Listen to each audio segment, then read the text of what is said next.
I've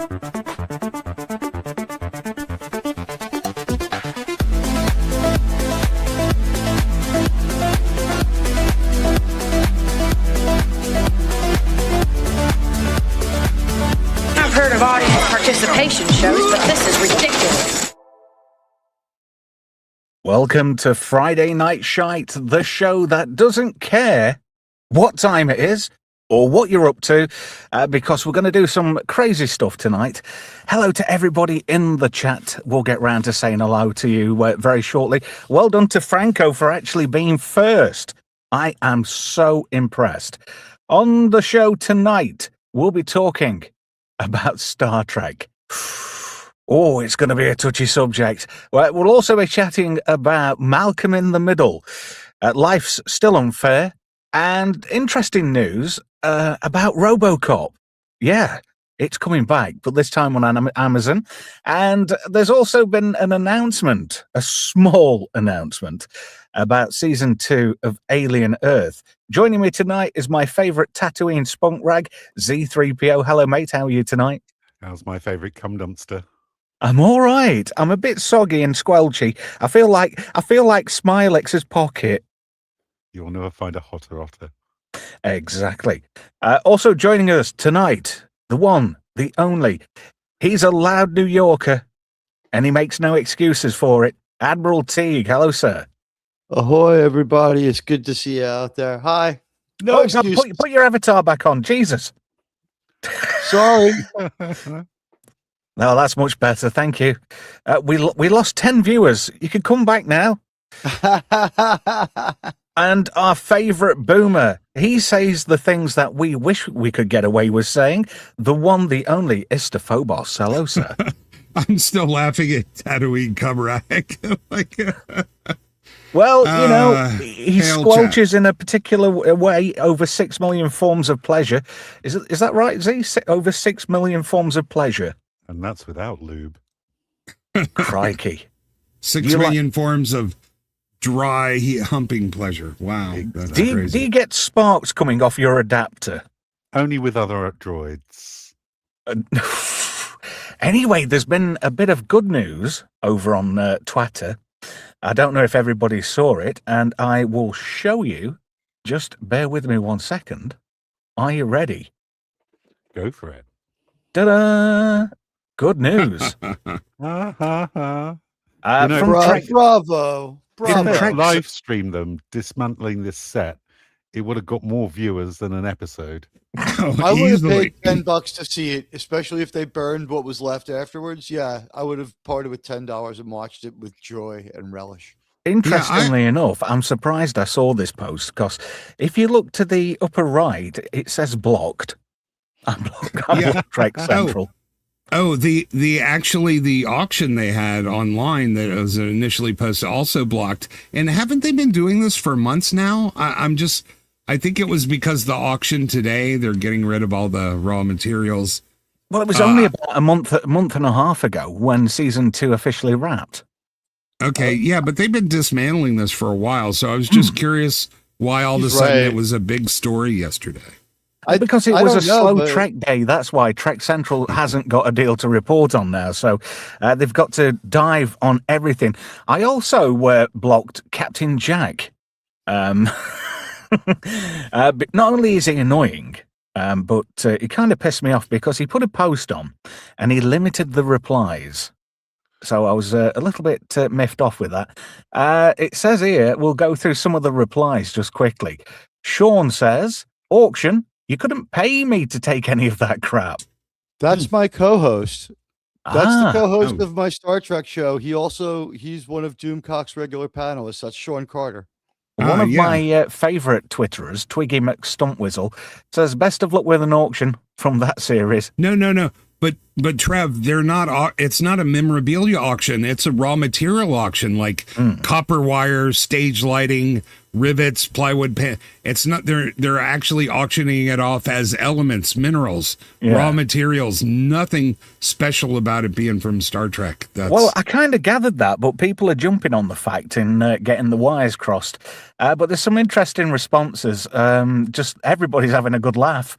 I like the the Star Trek girls there. And then you've got this particular meme, Womp Womp, which is a good one. Look at that from the Wedding Crashers. Don't hold back, guys. This puts the mockers in the bring it back for season 3 petition, doesn't it? Yeah. This meme says it all about why people didn't think it was Star Trek or ever want to watch it again, though. It's not even good profanity. Well, the thing is, that one's great. There's no place in Trek for language like this. Slippery cat piss aftertaste. Why? Exactly. We waited, what, like 35 years to say shit? And then all of a sudden we've got, a ball, what is it? Scrotum crunching, sphincter, puckering pain. What? Where in Star Trek would this be applicable? Vanilla mucus is not my jam. Really? It's just over the top. Spooging your evil over other people to feel better. That was another line. Picked clean asshole. Really? Oh, yeah. And how many did the Klingons have? Because they have 2 willies, you know? You can tell this was written by Gen Z, can't you? Yeah. Bureaucratic chlamydia. Yeah, and not good Gen Z either. Just look at this one. This one's a belter.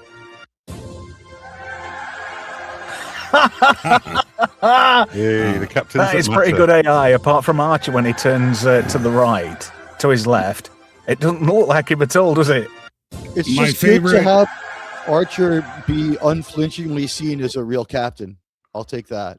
Well, there's rumours abound now that Star Trek United's going to get greenlit, and nobody's confirmed nor denied.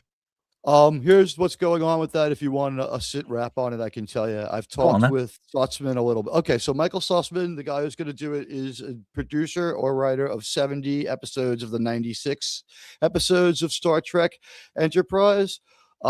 He has showed up in our chat a couple of times to champion the show. He is very serious about it. And it has now made it to the point where there is some work being done publicity-wise by actual CBS. When Trek Culture covers it, they are actually CBS. So when you see them covering it, you know CBS money is in. Do they want us to forget about Kurtzman Trek?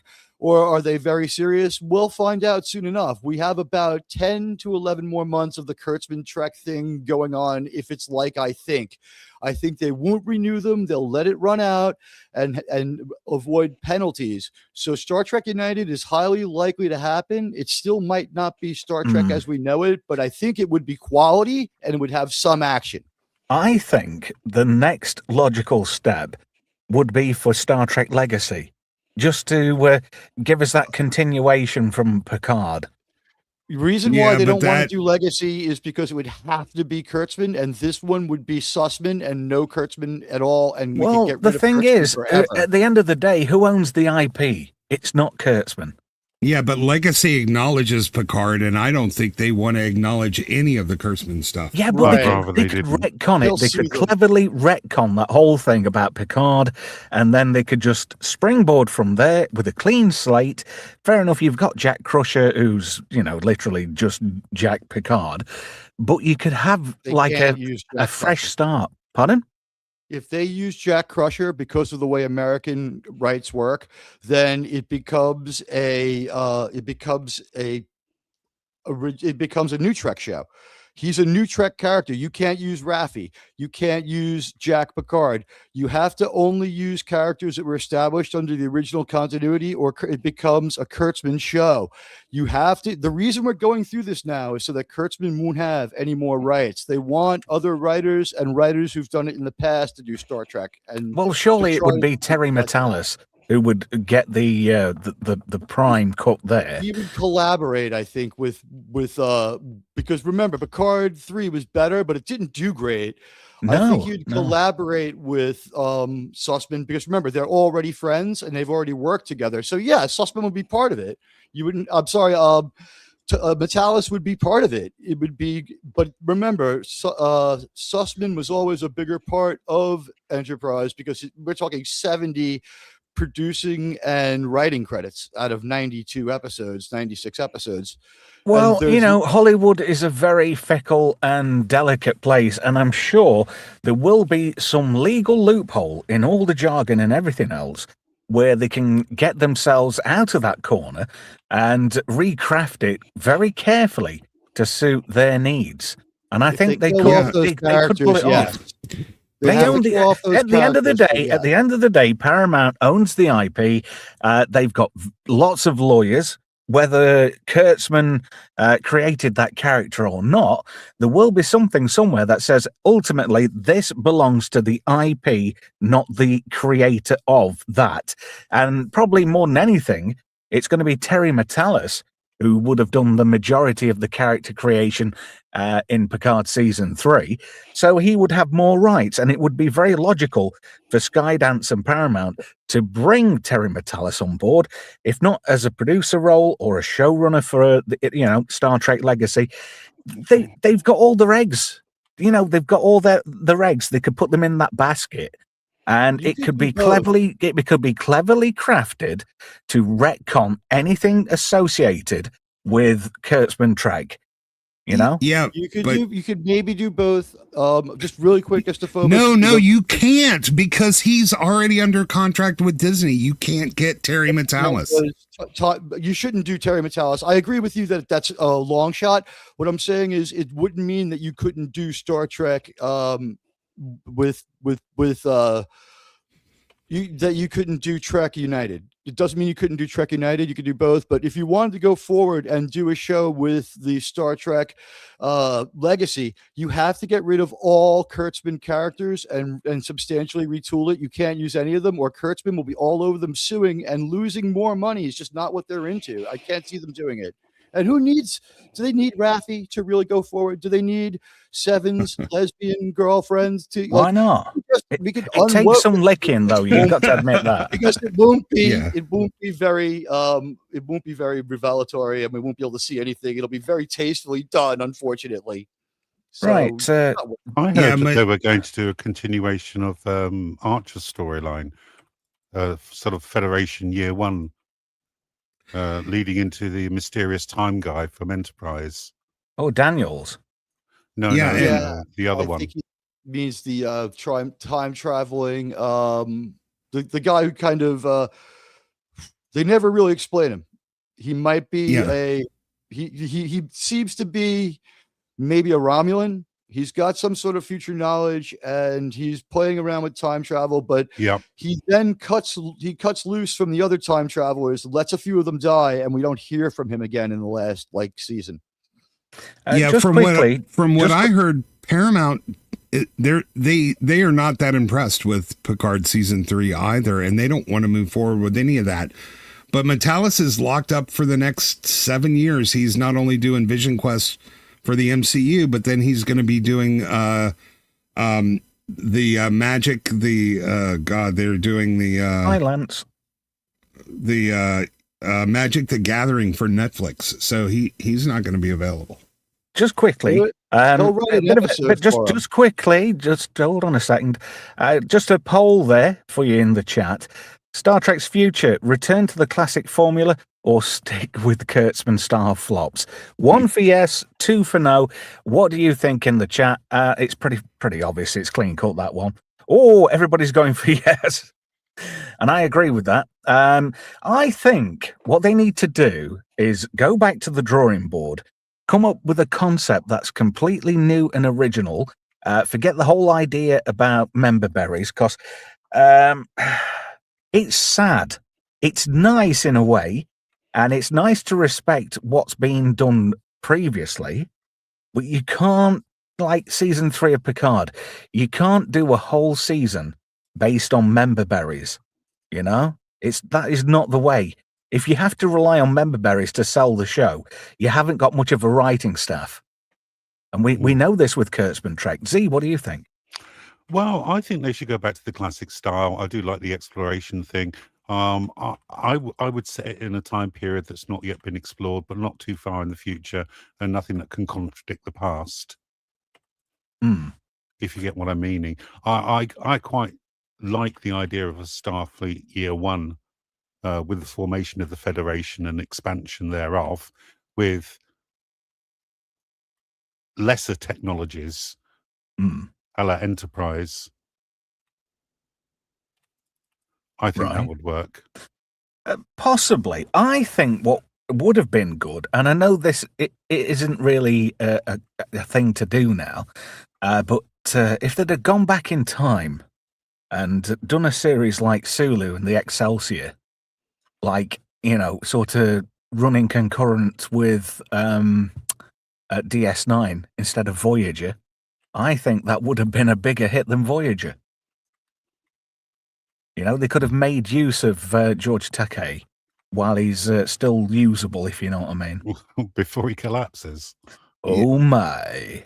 I don't think it really matters when they said it. What matters is that they write it well and that they are faithful to Roddenberry's vision and they are consistent with established canon, and they actually decanonize all the Kelvin stuff, all the Kurtzman stuff, the Byrne and all that. That needs to go. Yeah.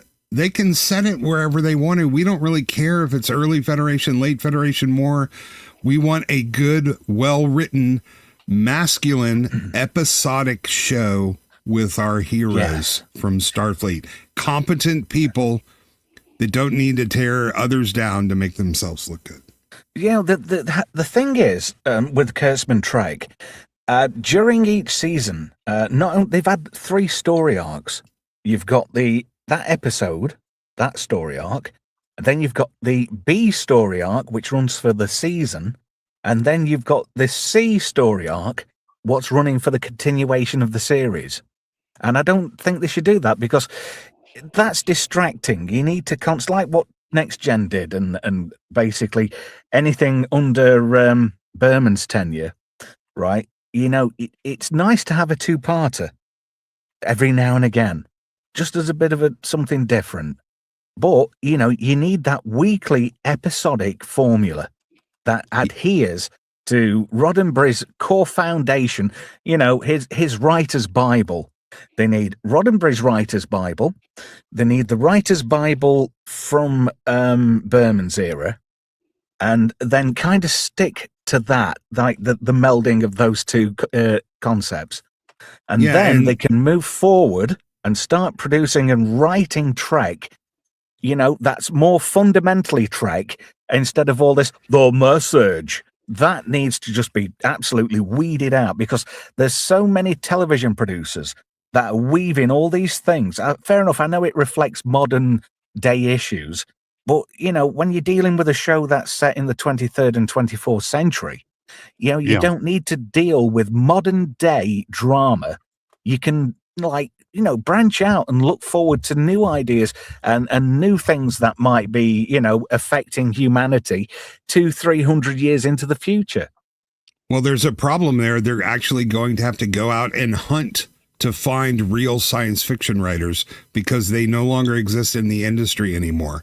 And I would tell them to stay away from these season-long Xindi Starblazer arcs. We want episodic show. Love a good 2-parter. But we don't, whenever we're going to do Year of Hell for a whole season, it ends up invariably dragging out. Yeah, and but just it was only becomes 2 episodes. No. I love that. That was good, right. but he wanted it to be a season long, and that would have been disastrous. That's what he did with the Xindi thing, which ended up really dragging out. Oh, when you said Year of Hell, I thought you meant Voyager. Oh, no. It was from that where he got the idea to do a season-long storyline. I'm saying make it episodic, make 2, maybe even a 3-parter if you've got enough story. But they never have enough story for these season-long arcs, and that's when they end up feeling really just plodding along and dragging with the pacing. But the real kicker is going to be to find good science fiction writers, because they don't live where they used to, which is in the science fiction section of the bookstore. They've all been chased out of the literary industry, and so it's going to be hard to find them. I think they need to bring Manikoto back. He would be an ideal modern equivalent of Berman to take the reins. Away. Is he dead? 2023. Yeah. Oh, bugger! I didn't know he passed away. Oh, that's going to be a bit difficult to bring him back. Yeah, well. All right. I'll put my foot in my I would mouth. say this, just one thing that I would say. Well, maybe we can get Doris Stokes to get writing some scripts on his behalf. Oh shit, she's dead too. What you Mystic said Meg, about having the show being a streaming show, it can't be 10 episodes either. You need to have, say, 15 or 20, like 23, like they used to, so that you can have your episode that maybe doesn't work and that won't destroy you. And that you can also have like a fun episode where it's like, a little more lighthearted. And then you have like a couple of very serious ones and a few other ones that like are a monster of the week. Like, give us the kind of Star Trek we like, or do a 3-episode series of movies, do one every 3 months. People would love either one. Because not Z3PO in the chat says, decanonize Kelvin and Prime timelines, going nowhere fast. Well, the Kelvin timeline's already been disassociated, hasn't it, with the main Trek canon. So now is null and void. Trev, we have the guy. We don't need Manny Koto. Not only do we have the guy, no, we have the guy. He's even done a pitch for Star Trek that was rejected by the Kurtzman people, and that's Andy Weir. Yes. Yeah, but he's had to do a lot of backpedaling after he appeared on Drinker. Oh, but you know what? If they're smart, like I said, good science fiction writer, not interested in politics or ideology, he just wants good sci-fi. He's the perfect guy to run this. Yeah. Brian, you got me there, mate. Sorry. I had genuinely thought Manny Koto was still alive, but get stuff, Brian. Rian Johnson's available. No, he's not. He only made it to 65, so not that old. It was pancreatic cancer. Oh, bugger. Well, that's on me for not doing my own work. But then again, I genuinely thought he was still with us, but that is sad news. But he would have been ideal to be a new Berman. Yes, I agree. I think we're stuck with the idea now is we really do have a good possible creator with Sussman. I think that the fact that he is cut off from the entire thing with Kurtzman is the best part of it. Sussman deserves a chance to do a show, or at least a Star Trek like streaming movie. Yeah. Now, what do we really know about Jonathan Goldstein and John Francis Daly? Like, I basically know Daly from his role in Bones, and he played a psychiatrist, and he wasn't bad. But they have some credits. He's quite a sharp guy. Yeah. They seem like they have the right attitude. They definitely, the Dungeons and Dragons movie, all of its marketing aside, wasn't that bad. It was actually kind of enjoyable and humorous. So. But that's on the movie side, right? And I really think Trek needs to focus. It is at heart a TV show. It's not inherently cinematic. I think they should focus on repairing the damage by putting out good shows. A movie's not going to save it. Well, I don't think a movie would be the smartest option at all at present. Yeah. They need to move past that. They need to repair the TV side of things before they even remotely think about doing another film. They've got to give the audience what they want and what they expect, which is something along the lines of what we got with with Berman, right? And then we've got, 7 years of one part of that franchise. And then if they move on to another franchise and make that successful, and then when that's halfway through its run, then you can start producing movies, but from that first, established show. Are you with me? Like what they did with Next Gen. Yeah, I thought they could do a decent show about the Romulan War. They would have to change a little bit of the canon as far as having the visuals. That's the Bakula show. That's the Bakula idea from Sussman. That would be. There's a lot of potential there. You could have plenty of action, but still room for the exploration and the characters that we really come to expect from a good Trek show. So. Yeah, the future's wide open for something decent. Chat, what do you think? What would you want in a new Trek series? What is it that we need to put the franchise back up where it deserves to be? Klingon political drama. We need a whole bunch of no Simon Pegg allowed signs. That's what we need. Yeah. He had the best of intentions, though, with that Trek, with the Kelvin timeline. But, I agree with that. His movies were better.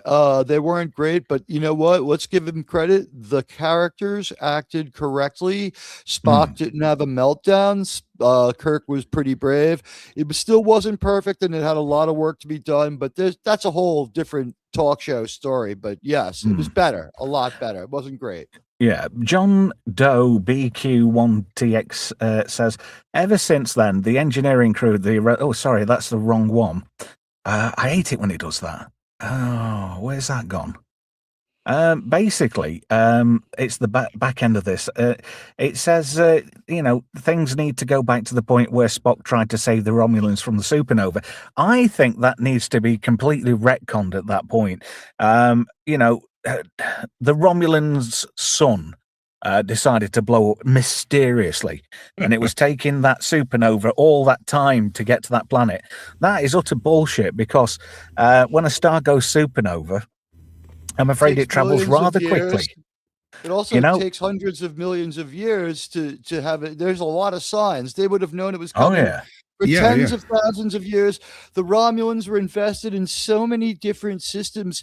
It was the most retarded thing ever in Star Trek. They should just forget that. It's only in a comic. It should be, that comic story should be dropped. Maybe an animated movie or something brief, or just a book, but get rid of that. And in the new Star Trek movie, just have the Romulans and forget that whole thing and go forward with the other timeline. No, the whole Romulan supernova needs to be completely retconned, Yes. I think what would be interesting, you could have like a Bobby from Dallas situation, where he comes out of the shower and he goes, what's Kurtzman Trek, or what's JJ Trek? What's the Kelvin timeline? And then we're back to normal. None of this bullshit. None of all this. The Romulans were an integral part of the series. And they just became a bit of a joke in Kurtzman. Yeah, they were refugees, weren't they? They got phased out for Klingons in the Star Trek movies every time, and then they just were kind of left by the wayside since then. Yeah, but they became an analogy for refugees, though. In Kurtzman Trek. Yeah. I would say though, while you're trying to get settled in, stay away from time travel, stay away from multiverses, stay away from, if you want to retcon something, just ignore what the Kurtzman shit was. And let's not go fuddle with the fundamental forces of the universe until we can establish a good Starfleet again, because, man, writers will take that shit and go off the beam. Like, give us real stakes. And don't allow anybody to erase it with time travel and crap. Somebody mentioned The Guardian and Forever. Yeah, let's wait a while. Let's get a good foundation before we start being fancy. Yeah, the whole Kelvin timeline has been decanonized, and that came from the top, at Paramount. So they said, look, that never happened. But we have a solution. Brian's come up with an answer: a Star Trek Minder crossover. Terry McCann in space. See, what do you rank to that? Well, you could write the theme tune, sing the theme tune. Do you know what? Admiral Daly, would that work? Admiral John Francis James Daly. No, Admiral Arthur Daly. Yeah, that's what I'm thinking. Yeah, the Minder isn't really big over here. I've got a little job for you. I need you to go over the river and meet a couple of guys. Go into the neutral zone, Tel. Yeah, again, pick up some photon torpedoes. I know a sand geezer. He's a Romulan, right? But don't hold that against him. He's got some lovely photon torpedoes, and they're going extremely cheap. Cheaper than a Ferengi yard sale. Go for it, Tel. Trev, your American audience might need a little help with the Minder. Because, Minder was an 80s TV show starring, crikey, what was Arthur Daly's real name?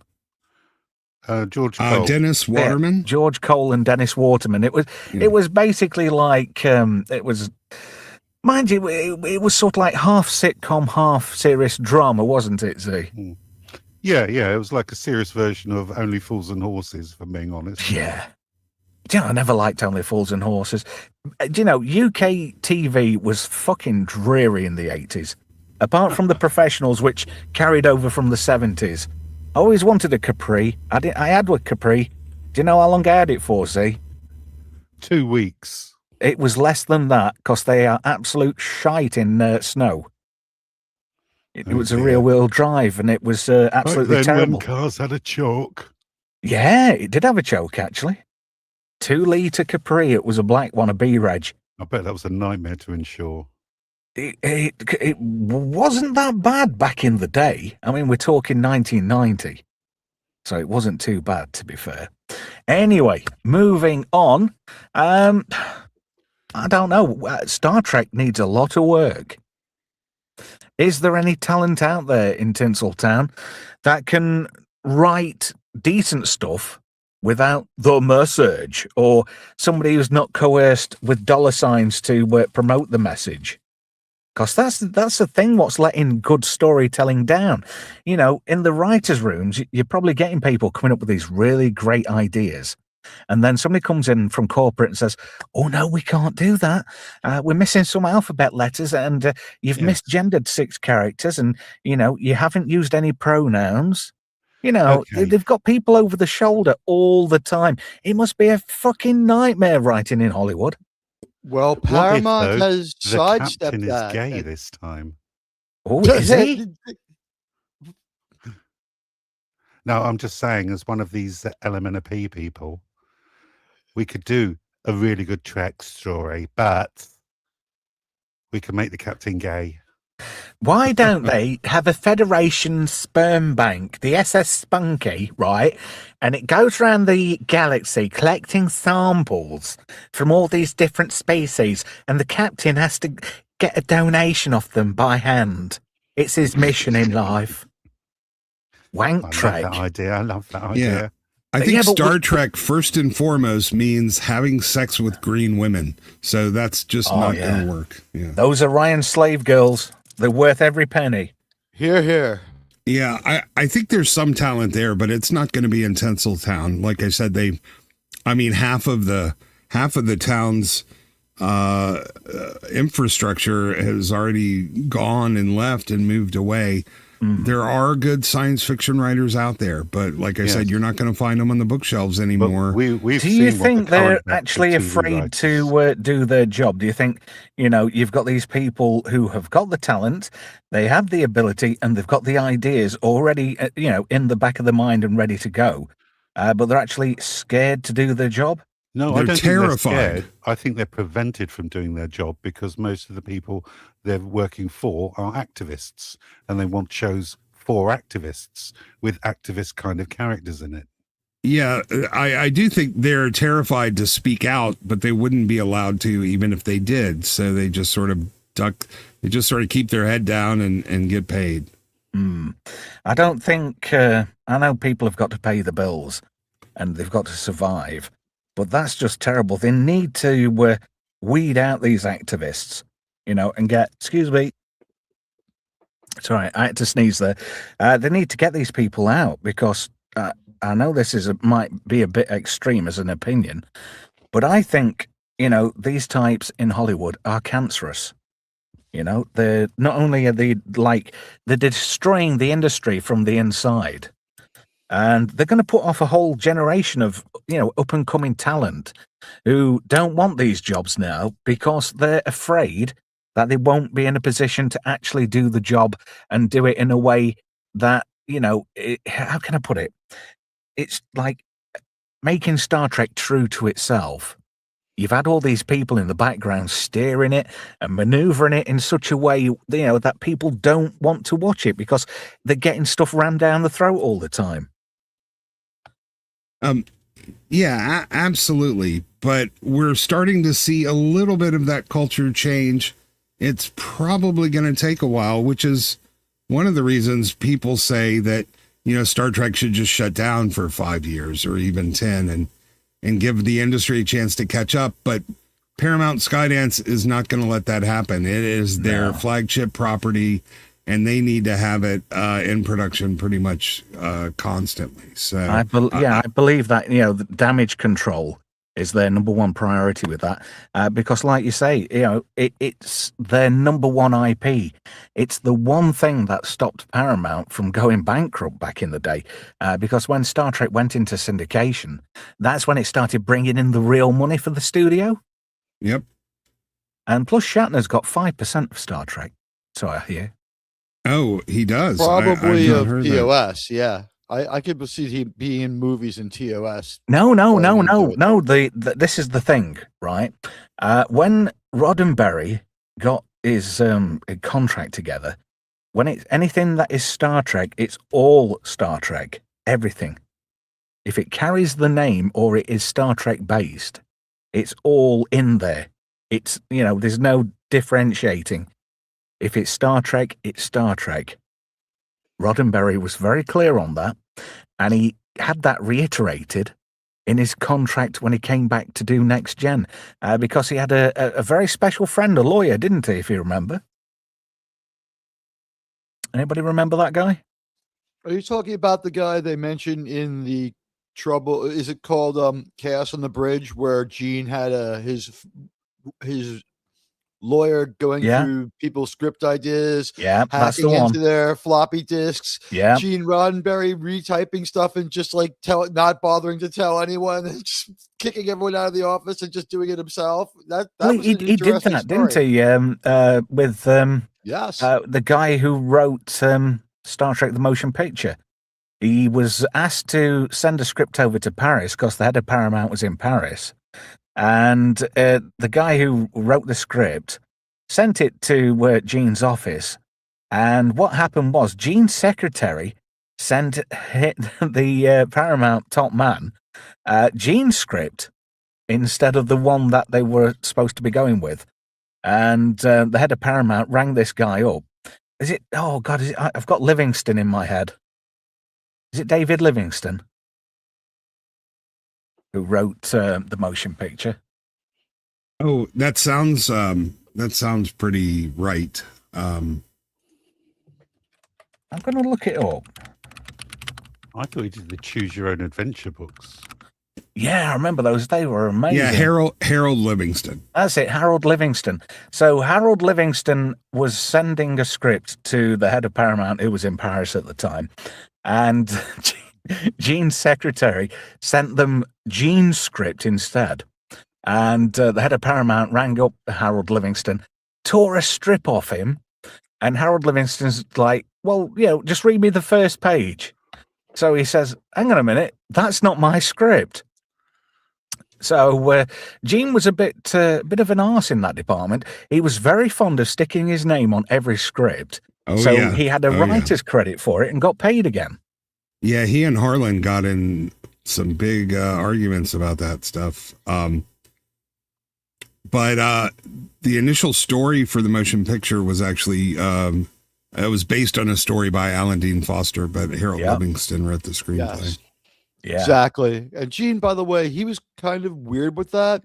There are great episodes that he did not put in for any kind of an Emmy or award at all, and he would just really go with some of the weirdest choices. So he could have had a few more episodes that had awards and opportunities to be recognized, and it didn't really catch on. Some of them, he chose some of the weirdest episodes.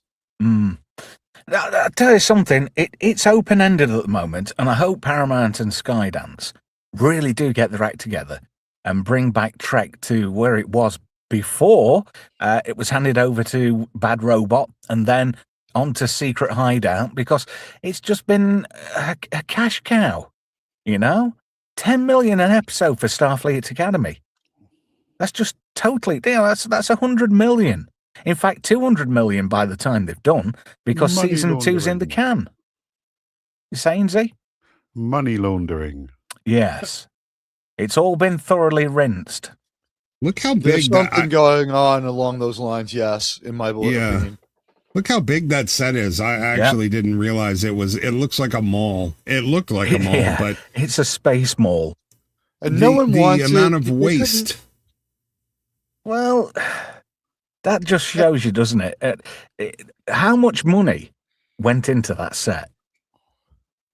That's got to be at least 2 million.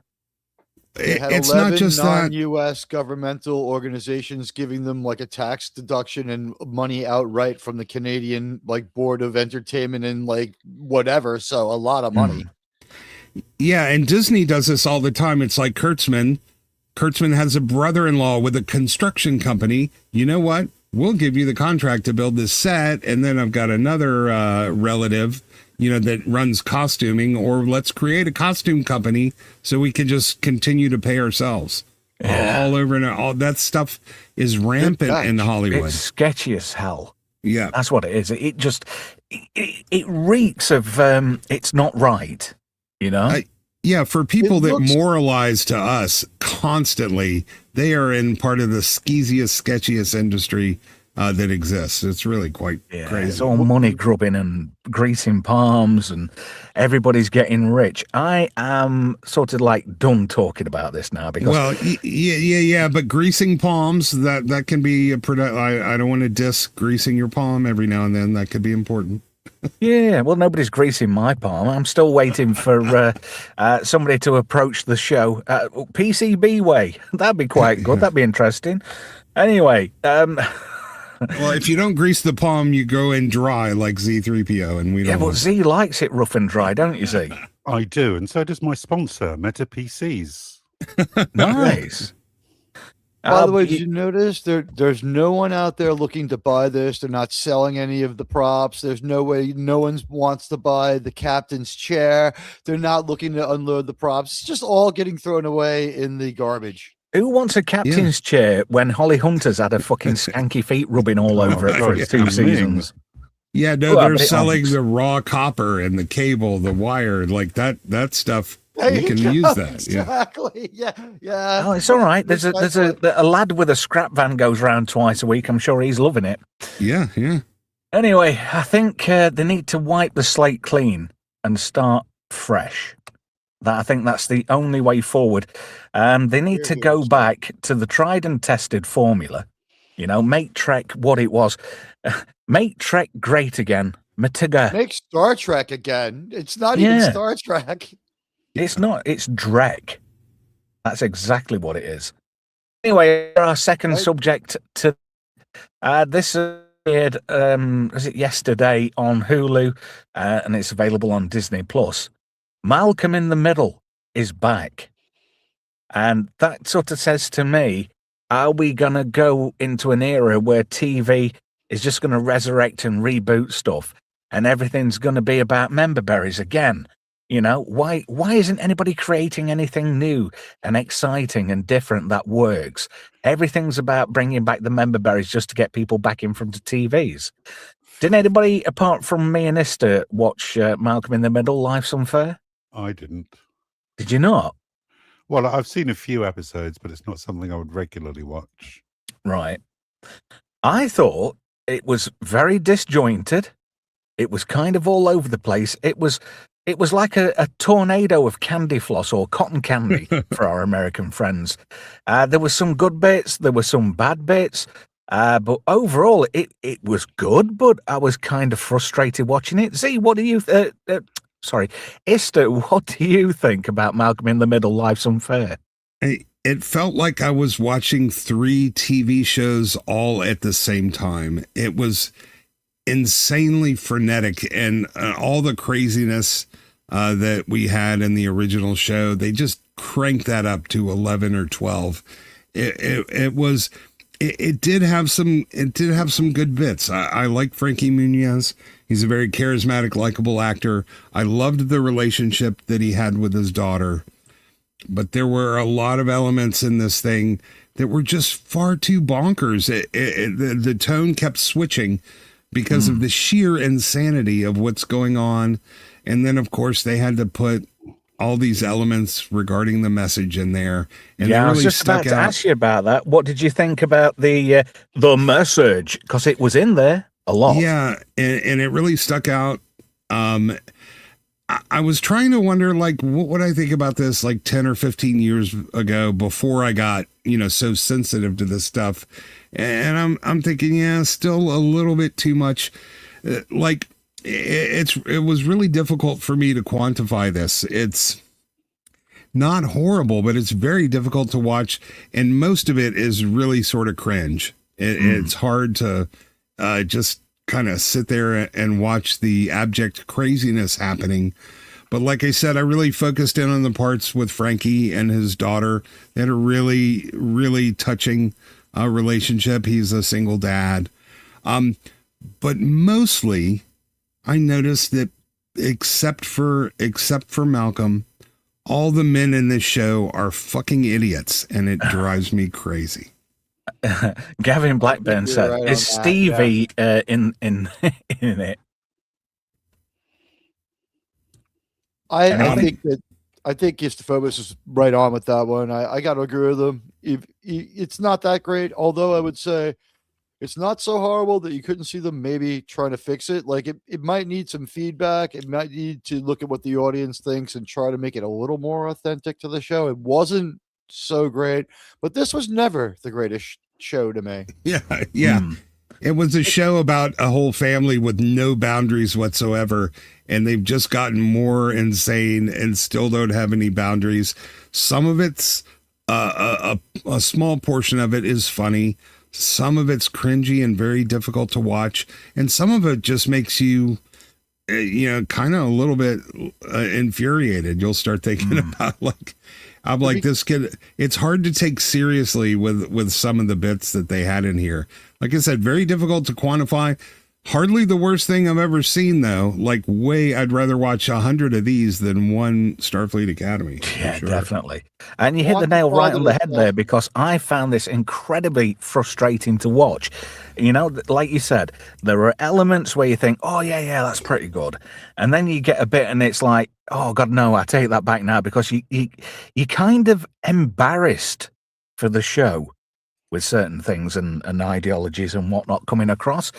And I kind of winced a few times thinking, ooh, why? There was no need for that. And it's like, yet again, in the writer's room, you've got somebody from corporate, from the network, who's there with a clipboard telling people what they need to include in their scripts. And yet again, that's going to stifle creativity, because if you're being pushed to be formulaic by including certain elements, yet again, that encompass very small minorities of lifestyle choices, you're catering to that very small percentage. And that's why all these shows are failing in droves. None of these people in Hollywood are realizing, you go woke, you go broke. Nobody is. Why is it? Are they all that thick? They don't actually get it. Yeah, apparently. Mostly I thought this is just a waste of Frankie Muniz's talent. He should be doing something new and original that he can really carry. He's a good actor. He's funny. He's charismatic. And why are they throwing him into this sort of tornado of chaos? He could be doing something really good. Interestingly enough, out of everybody from the original cast, one person refused to come back, no matter how much money they threw at him. Eric Purse Sullivan, who played Dewey in the original series, he's been recast by a lad called Caleb Ellsworth Clark, who has a very uncanny look about him. He looks the very embodiment of what Dewey would probably look like now. And it's bizarre. They really did a good job at casting. They were so lucky there was a kid out there who was into acting who actually looked like Eric Purse Sullivan. And you've got to give that kid a bit of credit, because he's got a normal life. Apparently he's a musician. He plays in orchestras and whatnot. And he said, look, I've had a go at TV. It was very nice, but nice place to visit, but I wouldn't want to stay there. And he's carried on, making a living doing what he's actually passionate about. And he's completely turned his back on Tinseltown. And you've got to give him some credit there. He stuck to his guns and basically turned around and told him to fuck off. And was multi-talented if he's doing music. I want to see the episode of this, though, and it's like, Dad, what's with this blue meth that we found upstairs in the attic? What's going on? Like, why do you disappear with the SUV for hours in the desert? It's like, I don't want to talk about it, son. You can have Francis being Jesse Pinkman. It would be perfect for that. Christopher Masterson's character. You know what? Please bring him in and let him have like a cameo in at least one episode. That would be great. And I notice Richie's back in it as well, who was one of Francis's loser mates. And, they've stuck to the original, like somebody was saying, is Stevie in it? Stevie is in it. Craig Lamar trailer, he was in it as well. He's in 2 episodes totally. I didn't notice that at first. And, it's interesting to see what these characters are like now. But again, member berries. There is no need for this show. It's just trying to capitalize on, nostalgia. And if you're going to do something like that, you've got to make it worthwhile for the audience. And a lot of these shows will come back and try and bring back those good times and good feelings. The world's changed a lot, Sometimes these shows don't really fit the cultural aesthetic now. They were all right 20 years ago. Product of their time. Lightning never strikes twice. You might have a show and it's lightning in a bottle. We've literally been talking about Star Trek. And they went back to that later, and we got TNG. Yeah, bro, Welcome the next generation. Yeah. in that very same vein we were talking about Star Trek, you've got season 3 of Picard, which was just member berry. That's all it was. It was like a bloody jackhammer. It was just da-da-da-da-da-da. All it was member berries. Part of why I opposed Metalis to a degree, I think that he was, unless they forced him into it, that like whole Death Star sequence with the 1701D, and the 1701D has largely been destroyed anyway, and that whole like slop in there, it was better. He had the best of New Trek, but it was never good, and it didn't really feel all that much like Star Trek to me. That whole Borg, Death Star 2 malarkey, that just boiled my piss beyond all belief, because you couldn't have spelled plagiarism any worse than that, because it was just terrible. It was awful.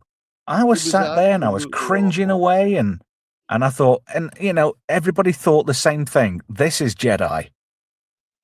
Between you and me, when we watched the first season of Picard, we had this whole thing with their like another Jedi cube, Death Star, and Jerry Ryan as Seven is talking about how it's important that we have them included into society, and then like the show just takes this left turn. They all die in like 1 minute, and she's like, "Well, gave it a try," and that was it. It made no sense. They've tough break, nothing coherent. Yeah, like she was all for like how we have to help them and mix them and blend them with our society, and they're kind of like another oppressed group that Starfleet's not treating right. They're not Borg anymore. We got to help them. And it's like they all get sucked out into space, and she's just like, "Oh, well, I guess I'll go bother Picard now." Yeah. Keefy Monoped in the chat says, "Would Buffy have been better or worse? I believe it would have been worse if they'd brought that back. I think somebody saw sense and thought, if we bring this back, it's not going to work." Yet again, like what Z said, shows like that are a product of their time, and they only suit that era. Do you want to elaborate a bit more on that in the sort of context of Buffy, Z? Buffy's been just a small person. Oh, I'm sorry for Z. No, you go ahead. I was just going to say, you couldn't have done Buffy without Joss Whedon anyway. Exactly. And he's still persona non grata in Hollywood, so that was never going to get off the ground. And I saw some people quoting what they, I think was a line of the script in their tweets, where one guy was reaffirming one of the characters, and she was being triggered by it. So that was absolutely a non-starter from day one. It was maybe Hollywood are getting the message that we don't want modern day.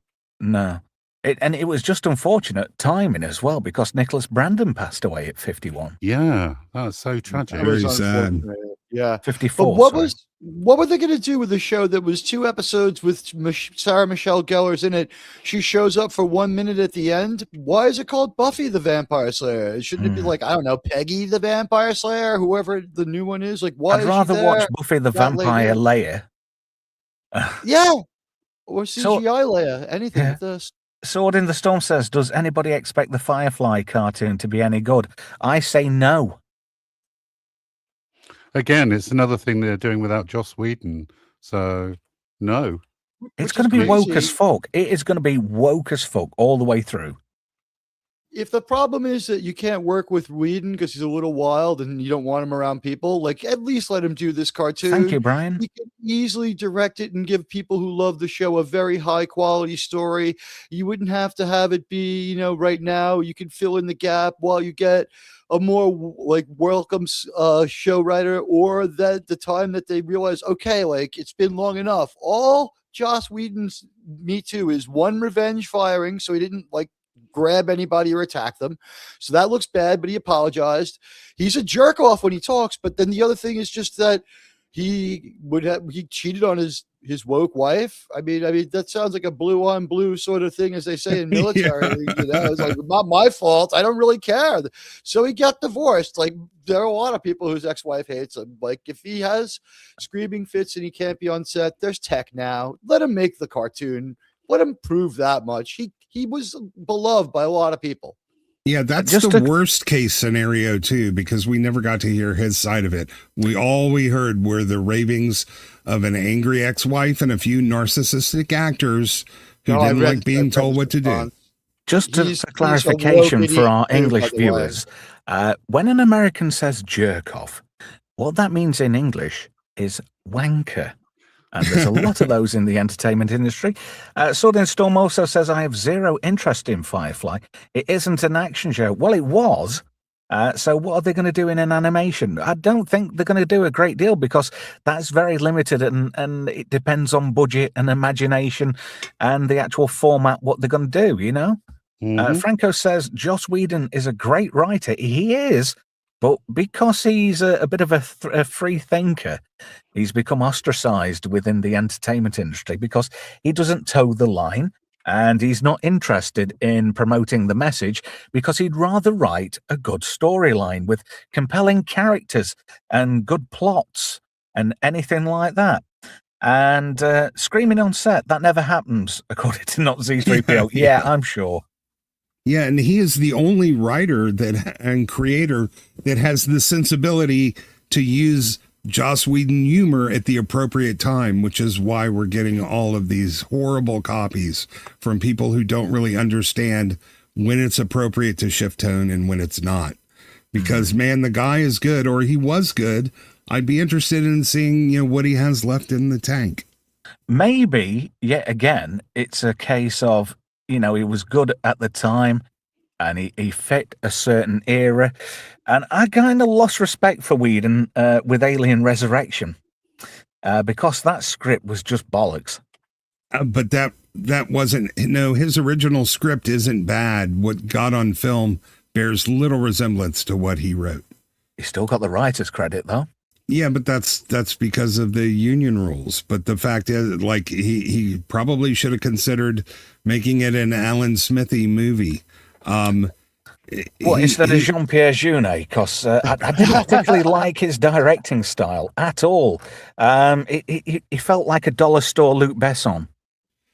Yeah, I'm just saying he might still have some stories left to tell, and the ability to tell them well. I wouldn't hold Alien Resurrection against him, because, like I said, very little of his original script made it on screen. Hello, Ardent. It's a very similar story to what happened with David Fincher on the production of Alien 3, which is, yet again, another shame, Yeah, it seems to... I mean, obviously it happens in many productions, but it definitely seems to be something that follows Alien around, for sure. Too many chiefs, not enough Indians. Keefy Monoped says, Anyone got any high hopes for the X-Files reboot? Can they write stuff good enough today to compete with the older series? I say no, and I'm not particularly keen on the casting.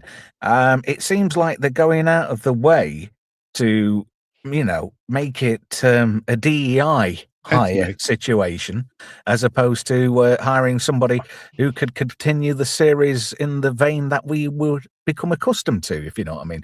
Z, any thoughts on this? I think the aliens are going to be racists. Really? Yeah. They're only probing a certain minority. A certain ethnic group, yes. And they have to uncover the white supremacy within the alien collective.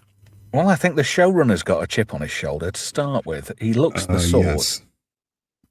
A massive chip. Yeah, he does. And the other thing you say, can it compete with the old show? Talk about a show that was of its time. I'm not sure they can compete with reality at this point. There is so much weirdness going on in the real world. I'm not sure a fictional show could really compete with the things that are happening in our world. They tried to redo the X-Files a few years ago, and it just totally tanked for them. It was shit. Talk about that very last season with the weird Trump episode and the big fun thing. That was weird. We got one good episode out of that whole mess. But did you see Not Brian's Chat? I did not. What, in this one, or? You might want to take a scroll up. I believe he gave you a £6 super chat. Yeah, I'd have already put that on screen. Where were you? I missed it. I'm sorry. You weren't treating yourself to some nose candy or something, were you? I think I might have been eating some ice cream. There you go then. Interestingly enough, Keefy Monoped says, will the cigarette smoking man be the vaping man today? I reckon he'll have been killed off. That'd be awesome. Actually, Cancer Man. Someone in that role. I don't know. William B. Davis. The other show. Did you know William B. Davis was a champion water skier before acting? No, but he isn't. That Drew Barrymore movie. What is it? The one with the penguin. Firestarter. Firestarter. No, she's much younger. That's a different Drew Barrymore movie that I enjoy in a different way. No, Firestarter. She's in. Right. He's one of the government goons who is trying to catch her. William B. Davis is still going strong, says Not Z3PO. The last time I saw him in anything was download on Amazon, which I thought was quite interesting. Speaking of Amazon, I want to switch gears right now and move on to this. This is interesting.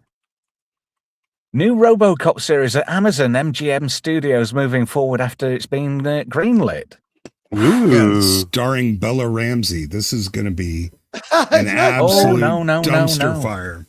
No, it gets better because we're going to be treated to this.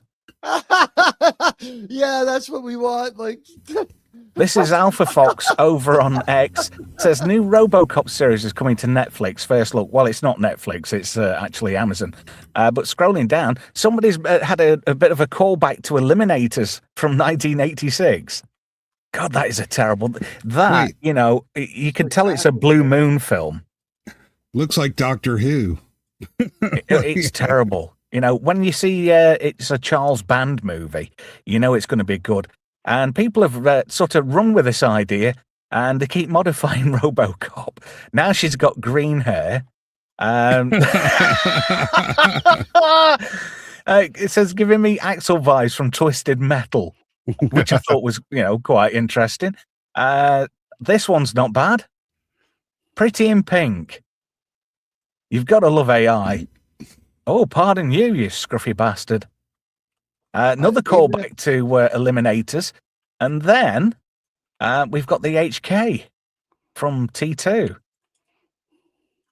So what do we think? Do we think RoboCop over at Amazon's going to be a good thing or a bad thing or what?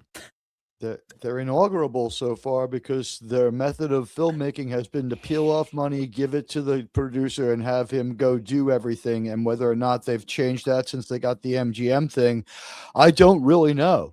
Do they have a studio? Do they have a lot? Well, do they have more control? Or are they going to do the same thing they did with Rings of Power? Which, by the way, I think Sauron Colbert might be the one doing their new show. I don't think that one's affiliated with Jackson. You heard it here first. I saved that nickname for you guys' show. So I hope you appreciate that one. But you can keep that. But honestly, I think, Robocop, it has a chance to be good. That movie they did in like 2014 was just hot garbage. The worst. That was just dog shit. Yeah, but this is Amazon. They are the wokest of the woke when it comes to most of their TV shows. Yeah. Ardent Party says, isn't Amazon also doing Stargate? Yeah, Martin Gero, he's got a new series in development there. But I'm hoping and I'm praying that is not going to end up being a woke pile of trash, because Joseph Malozzi's been brought on board, and some of the old guard from the writing staff on the original Stargate series, and I say series because you've got some fantastic talent right there, and hopefully with them in the writing room, they're not going to succumb to taking the king shilling and doing hot woke trash. Wait, are you saying Malazzi's been officially on board on the payroll and not just as a consultant? Well, he says so over on X. Oh, okay. I haven't seen anything. Initially, he was just a consultant, and we know from Tom Shippey what Amazon does to consultants. But if he's actually on the payroll, that's a positive sign. Well, all signs to shake the magic 8 ball. All signs are looking good, but then again, Malozzi's sort of playing his cards close to his chest. Maybe he is a consultant, but all signs are looking as though he's going to be on the writing staff. Well, that's good news. That is excellent news. It is. And like I said before, you've got the old guard from Stargate SG-1, Atlantis, and for all its sins, Stargate Universe. I just want RoboCop to just make sure it's still fun too. Like, I don't want like a really deep character study. Like, we've established his world. Like a few stories from RoboCop, definitely cool potential, but not a substantially changed RoboCop.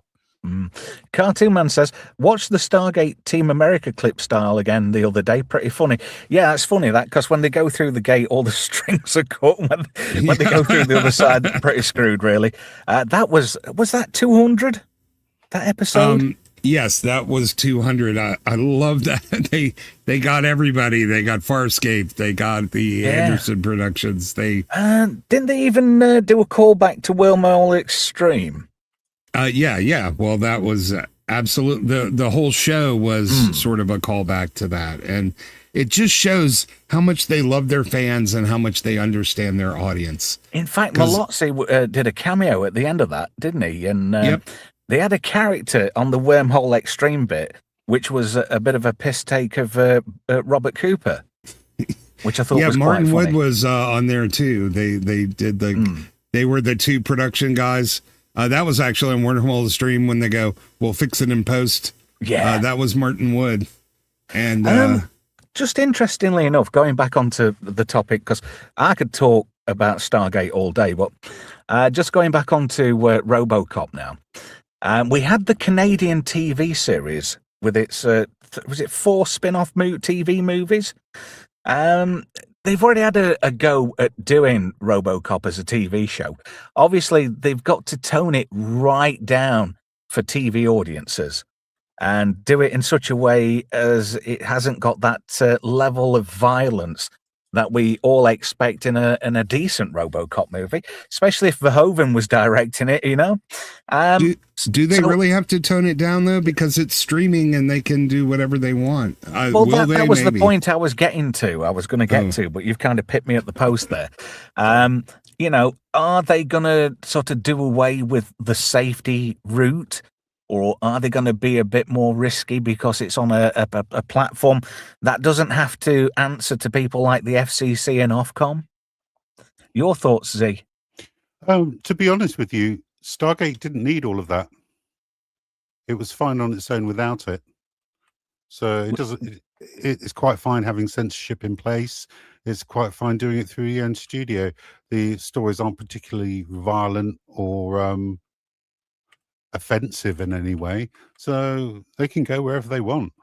No, I was talking about RoboCop. We'd gone back onto RoboCop. Oh, RoboCop. Gone Yeah. back to RoboCop. No, I think you've got to have the campy violence as part of it. Will they have the Ed Newmeyer trademark satirical adverts and stuff in there? Well, it would just make the series, so yes. I wonder if Newmeyer's attached to the project at all. I bet he's dead as well. No, Ed Newmeyer's still alive. He was recently at a screening of RoboCop with Peter Weller. And the last time he reprised RoboCop was in a KFC advert.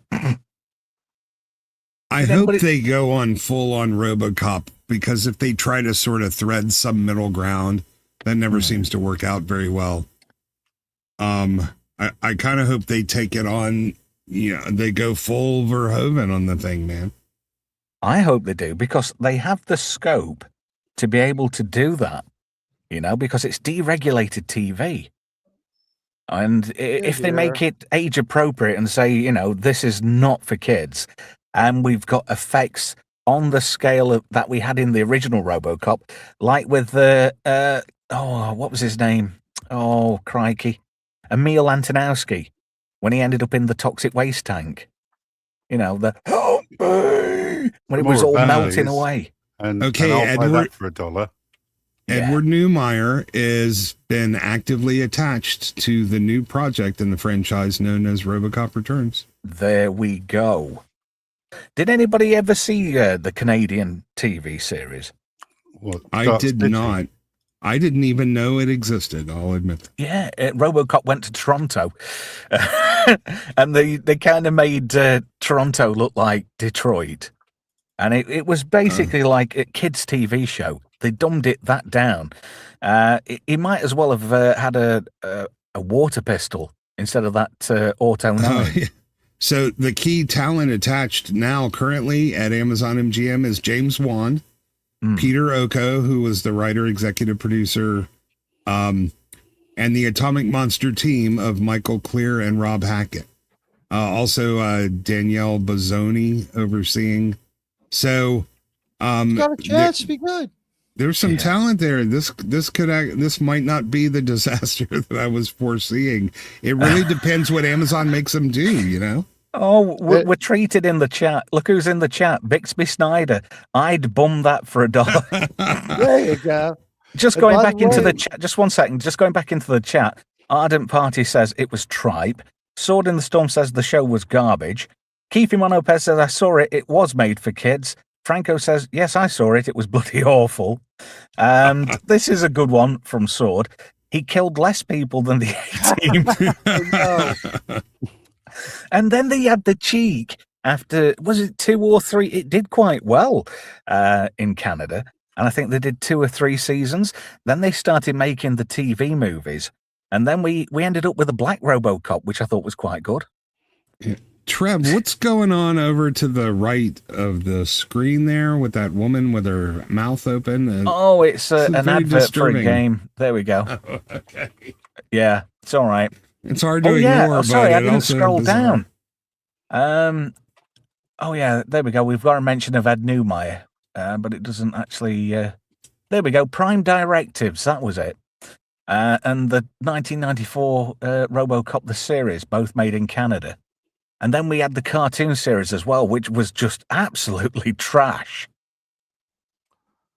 So I'm just thinking, judging how Amazon are making stuff now, using Fallout as a metric, do you think it's going to be less of a comic and more of its traditional roots, with the, I wouldn't say ultra violence, but definitely is it going to be R-rated? Do you think that Amazon's got the scope and the balls to make an R-rated series? Well, I don't think having the balls to make an R-rated series is in question, because Fallout was certainly gross and disgusting, and I'm sort of enheartened by the fact that Jennifer Salke was let go. a couple of years ago because she would have made sure the show was ruined. I'd really like to see them bring Roy Price back, who got, Me Too'd over the most insignificant thing. And he's the guy, he was the primary architect of Amazon Prime Video, and he did a phenomenal job there. Hello to Atom in the chat. Sorry. Oh, no, go ahead. No, I'm just saying, just look at Dick Jones's arms. He's got the best death scenes, Captain Jellicoe, in every movie he's in. He's got the best. Phil Tippett assures us that those arms are in perspective.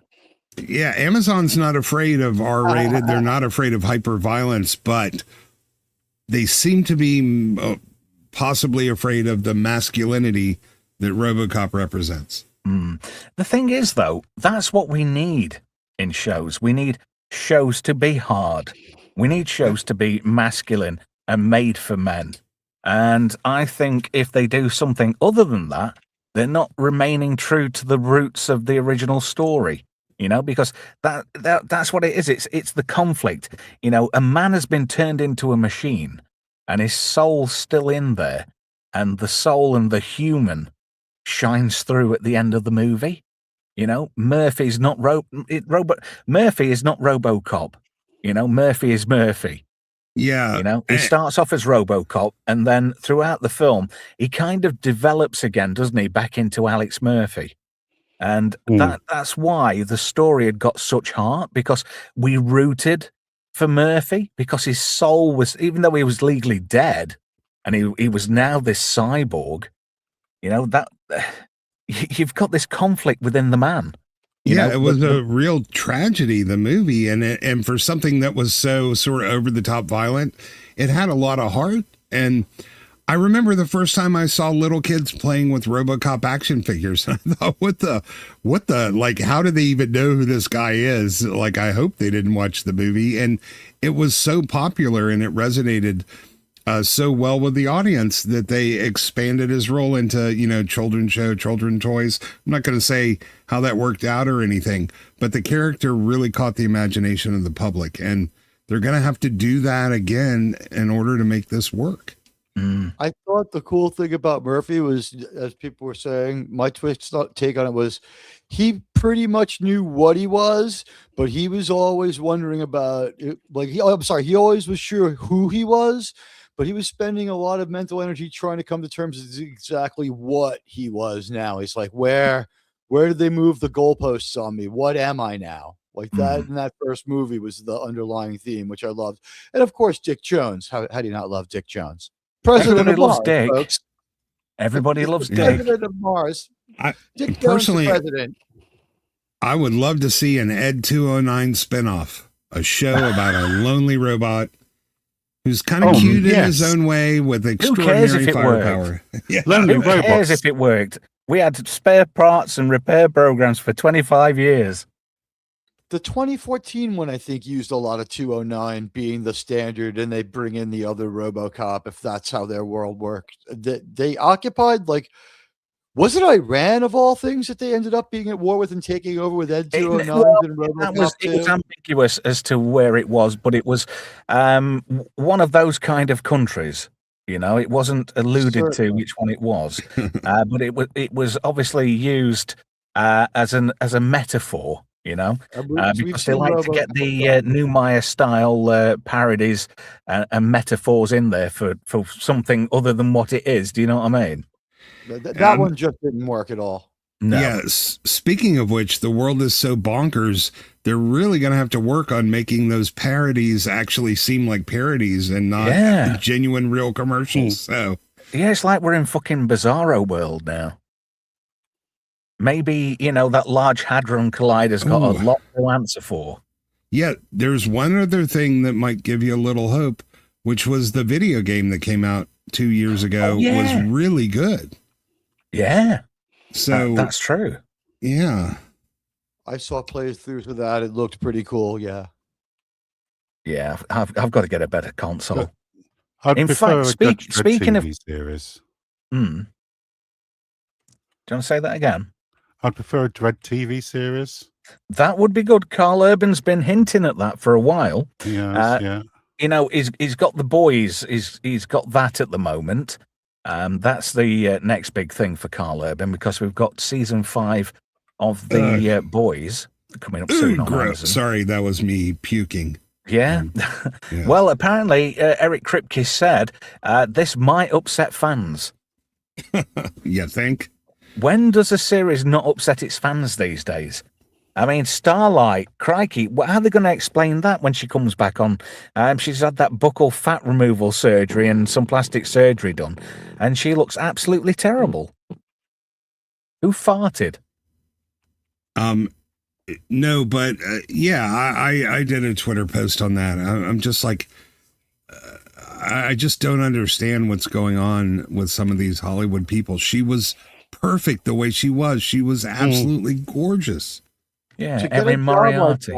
Based on your appearance, you know, you're perfect for this. Like, no one sat down in a room with us like, you are the perfect embodiment of our vision of this character. We thought you were great this season. Congratulations.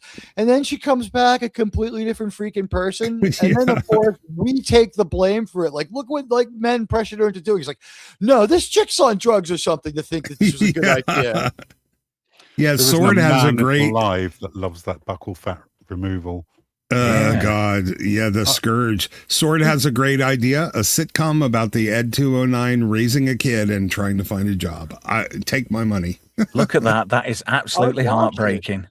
It really is. That's a disaster that can't be fixed. She should be 50 years old before she's willing to do something that insane, and only if a lot of money was riding on continuing her career. I mean, she's not my cup of tea for a start, because she looks like a blonder version of Emma Watson, but what she's turned into on the right, it's like, what the bloody hell? And That's one of the better that. shots, too. That's actually a better one than And she paid to look like that. How fucking bizarre. Whenever a shrink starts off, I'm sorry, whenever a doctor, she should have talked to a shrink. Whenever the cosmetologist or the plastic surgeon says, we've got this great new idea that you've just got to try, just be like, I'm going to wait and see how a few hundred people like get through this before I try anything crazy and new, because this is not going to stay in vogue. I mean, this was a terrible idea. Kate Beckinsale did it too, right? Did she try to undo it a little as well? Isn't it weird how, to look at her there, I think she looks more like Ariana Grande than Erin Moriarty. Yeah, Trev, I sent you a DM. To it too. Trev, I sent you a DM of another picture. Yeah, if you want to. I shall get round to that. Thank you, Brian. He says, for £5, that's 2.5 pot knackers. Thank you. The Robocop game had a side quest where Murphy had to walk around the entire precinct getting an officers to sign Lewis's Get Well card soon. That's awesome. Yeah. I'm going to have to go back and revisit that game. And I'll remember this shot.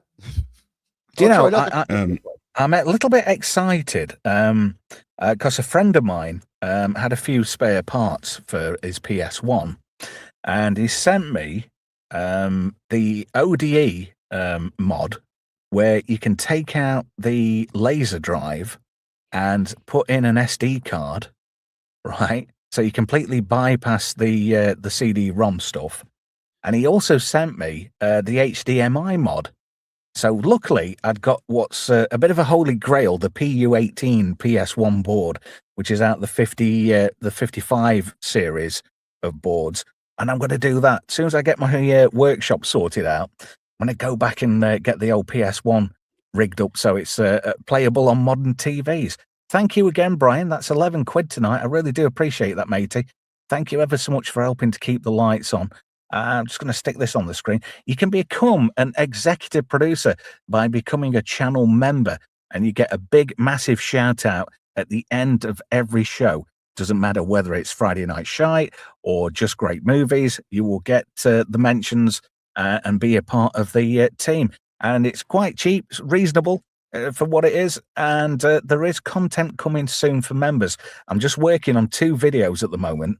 But between doing this and work and a very hectic family life, because I'm now a single parent, I just thought I'd put that out there. So I've got extra stuff to do these days.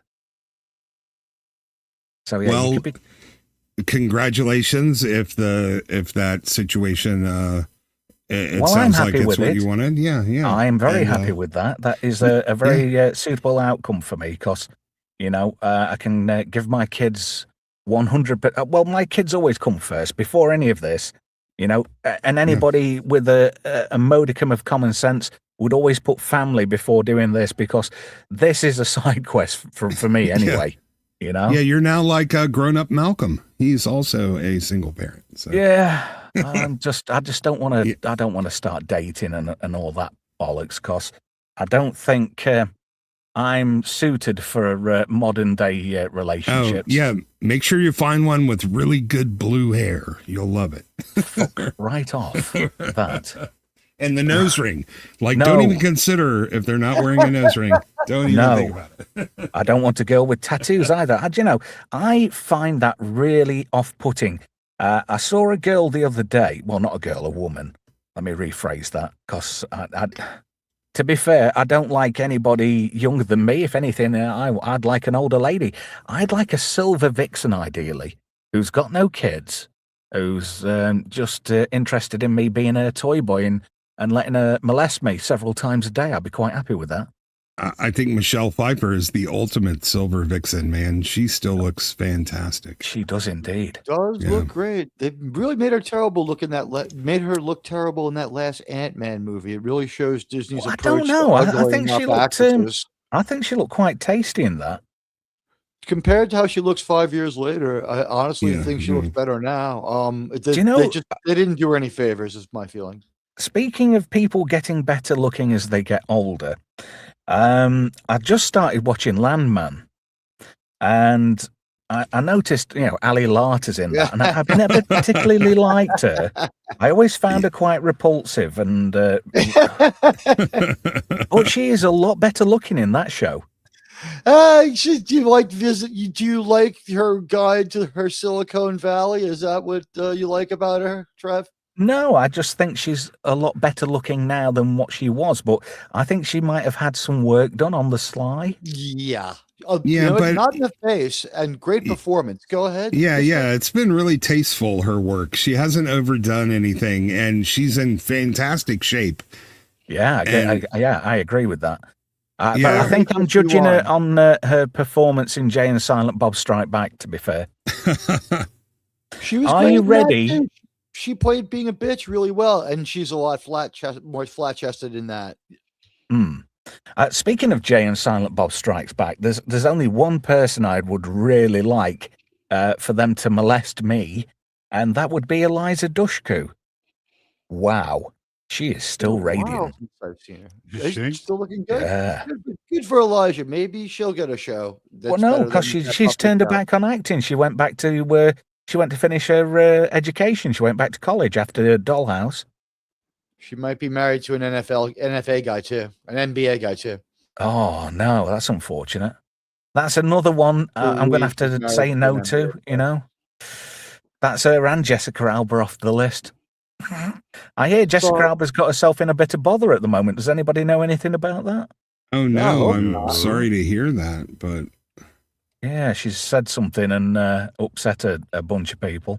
Anyway. She apologized while wearing a bathing suit, and people will deeply consider her words. I don't know. She still owes us an apology for Fantastic Four. Not compared to the previous movie. I think those are now the quality Fantastic Four movies. Anyway, final subject for tonight. Do you think we can get even worse than where we've been so far?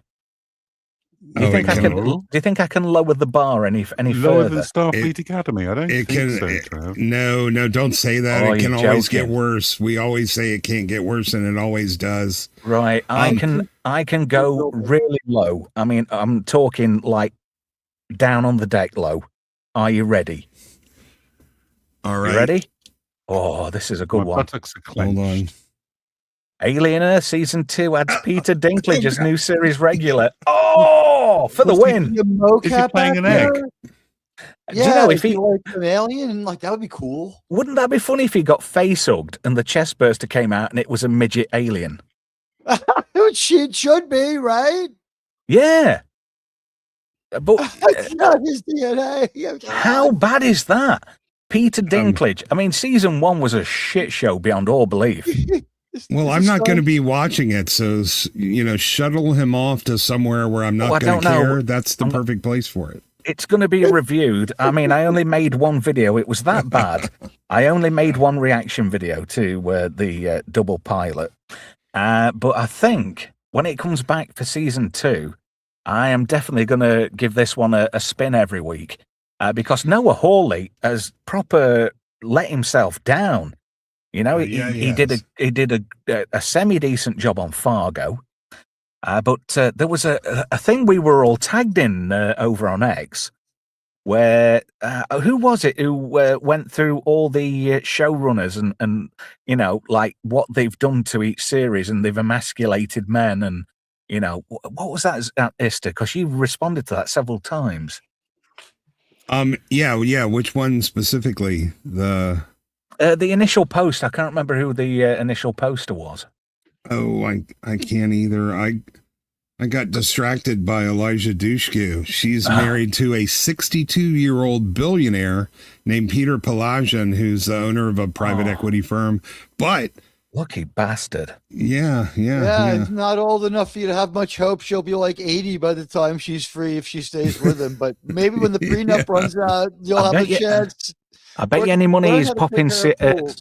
Was it what is it, Cialis? I bet he's popping them like fucking Tic Tacs. I would be, even if whether I had a problem or not. I'd just be like, I'll take some Cialis on top of this for my new girl. I wonder what he's got, what regular guys haven't got. I wonder if that's like so many zeros on his bank account. Yeah, he's a freaking billionaire, but. Bile Holt is the original post, and he talks about Taylor Sheridan, Noah Hawley, Eric Kripke, Guy Ritchie, and James Gunn. And I agree with most of his takes, honestly, except for the Sheridan one. And Sheridan has made some crap too, but he's also made some incredibly good, incredibly masculine and feminine shows. But I love what the guy says here, because he brings up those names. What do they all have in common? They're all being paid to infest TV with the message. And then he goes over each one. I'm just finding it now. Yeah, I'm gonna post the link in the chat. Yeah, he's made some like that lioness crap. I mean, he's made some shite as well. But I'm gonna post the Twitter link in the regular chat, and you can check it out. I mean, I said he's off base with Sheridan, but he nails it with the other guys. So that's what all my replies were about. Some Taylor Sheridan shows are woke to keep the criticism away for when he wants to be crazy on Landman, is my opinion. I honestly believe that. It's like, all right, I gave you Lioness. It didn't work out like I told you. Now I'm not going to keep making my successful show. I'll give you another woke show like you want. No, I absolutely agree with you, Teague. He's got to throw him a bone every now and then, and he does it in an inconsequential kind of way. Let me just read this. Let me just read this tweet for everybody's benefit. This is like what Ista said. Bill Holt over on X. He says, Taylor Sheridan, Noah Hawley, Eric Kripke, Guy Ritchie, and James Gunn. What do they all have in common? They're being paid to infest TV with the message. He says, Taylor Sheridan stuffs all his shows with violent, profane, tough guys who were somehow less tough than the empowered females who make them look like worthless parodies. Noah Hawley turned Fargo black, but not good black. Black criminals then made the greatest monster ever created into the obedient pet for a man-hating girl boss in Alien Earth. Eric Kripke made Supernatural unbelievable with male monster hunters who couldn't even outfight tiny women, and now he's enjoying killing multitudes of men only in The Boys. Guy Ritchie took tough Irish gangsters and made them bend over for their tougher female betters in Mobland, then turned the legendary Sherlock Holmes into a multiple-time felon who gets bested by an Asian female Moriarty stan in Young Sherlock. Then James Gunn turned Peacemaker into superhero mockery with drugs, gay sex, emotional breakdowns, and Nazi references. None of this is accidental.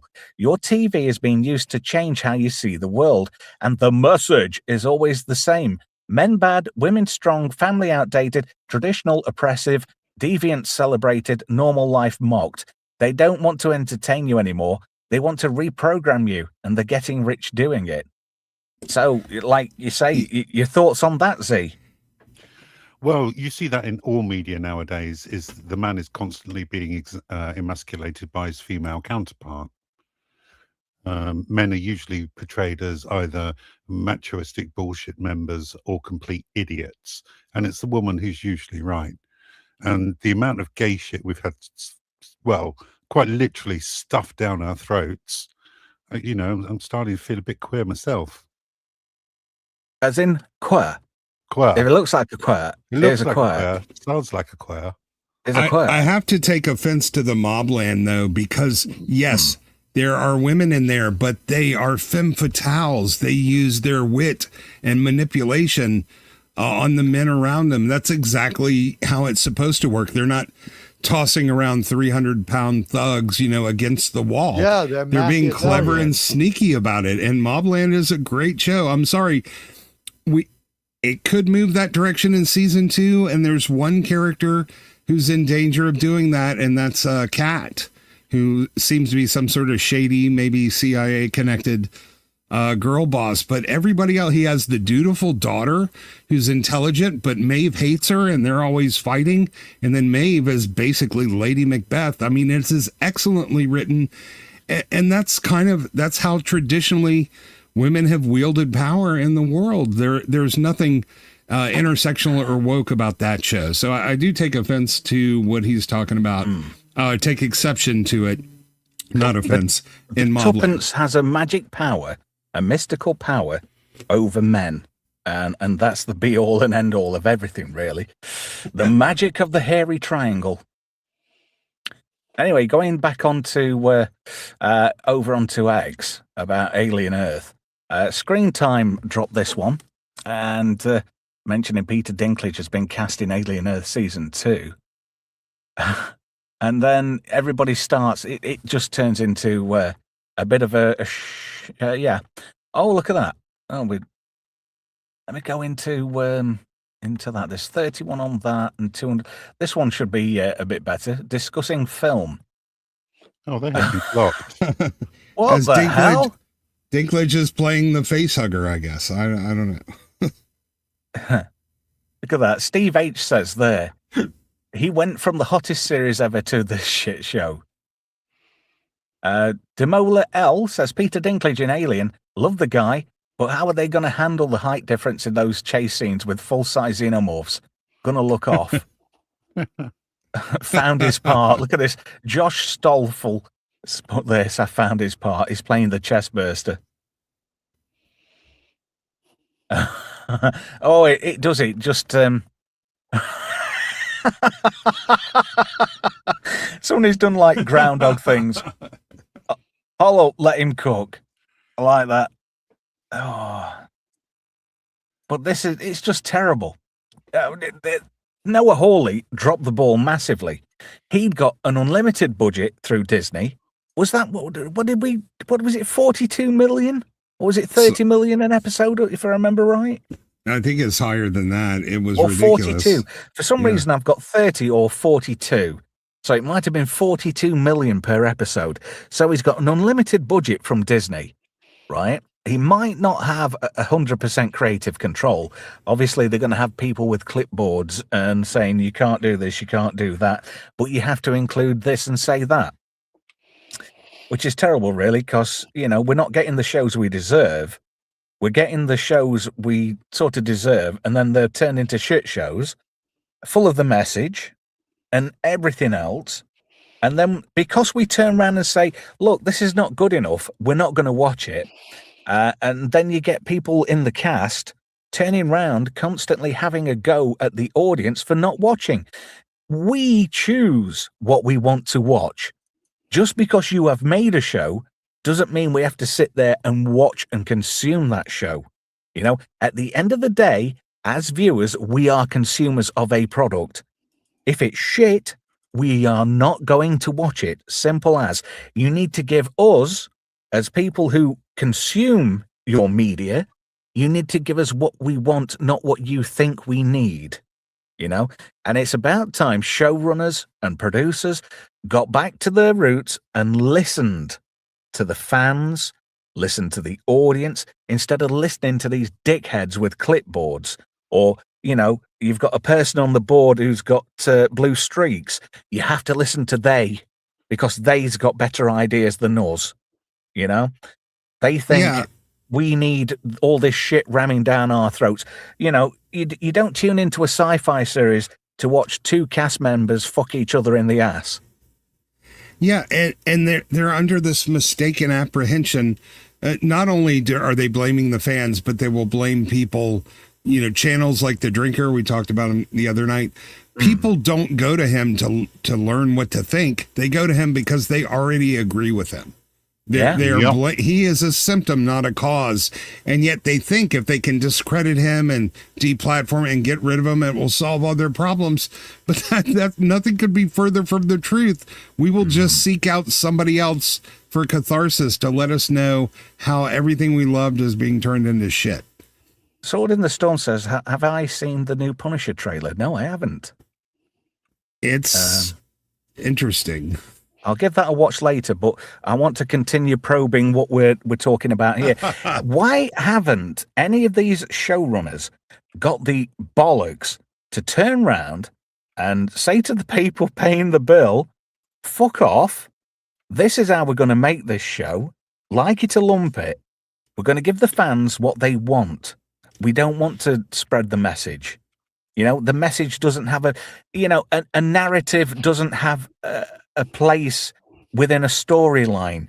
You don't tell a story and then, you know, sort of carve a bit out of it where it loses its heart and integrity, because you've got to get some sort of call in there, what cheers on people who use pronouns, for example. I'm not saying it specifically targets that demographic, but then again, they are going out to entertain a very, very minor fraction of the grand scheme of things. You know, they're wanting to do the 0.1%.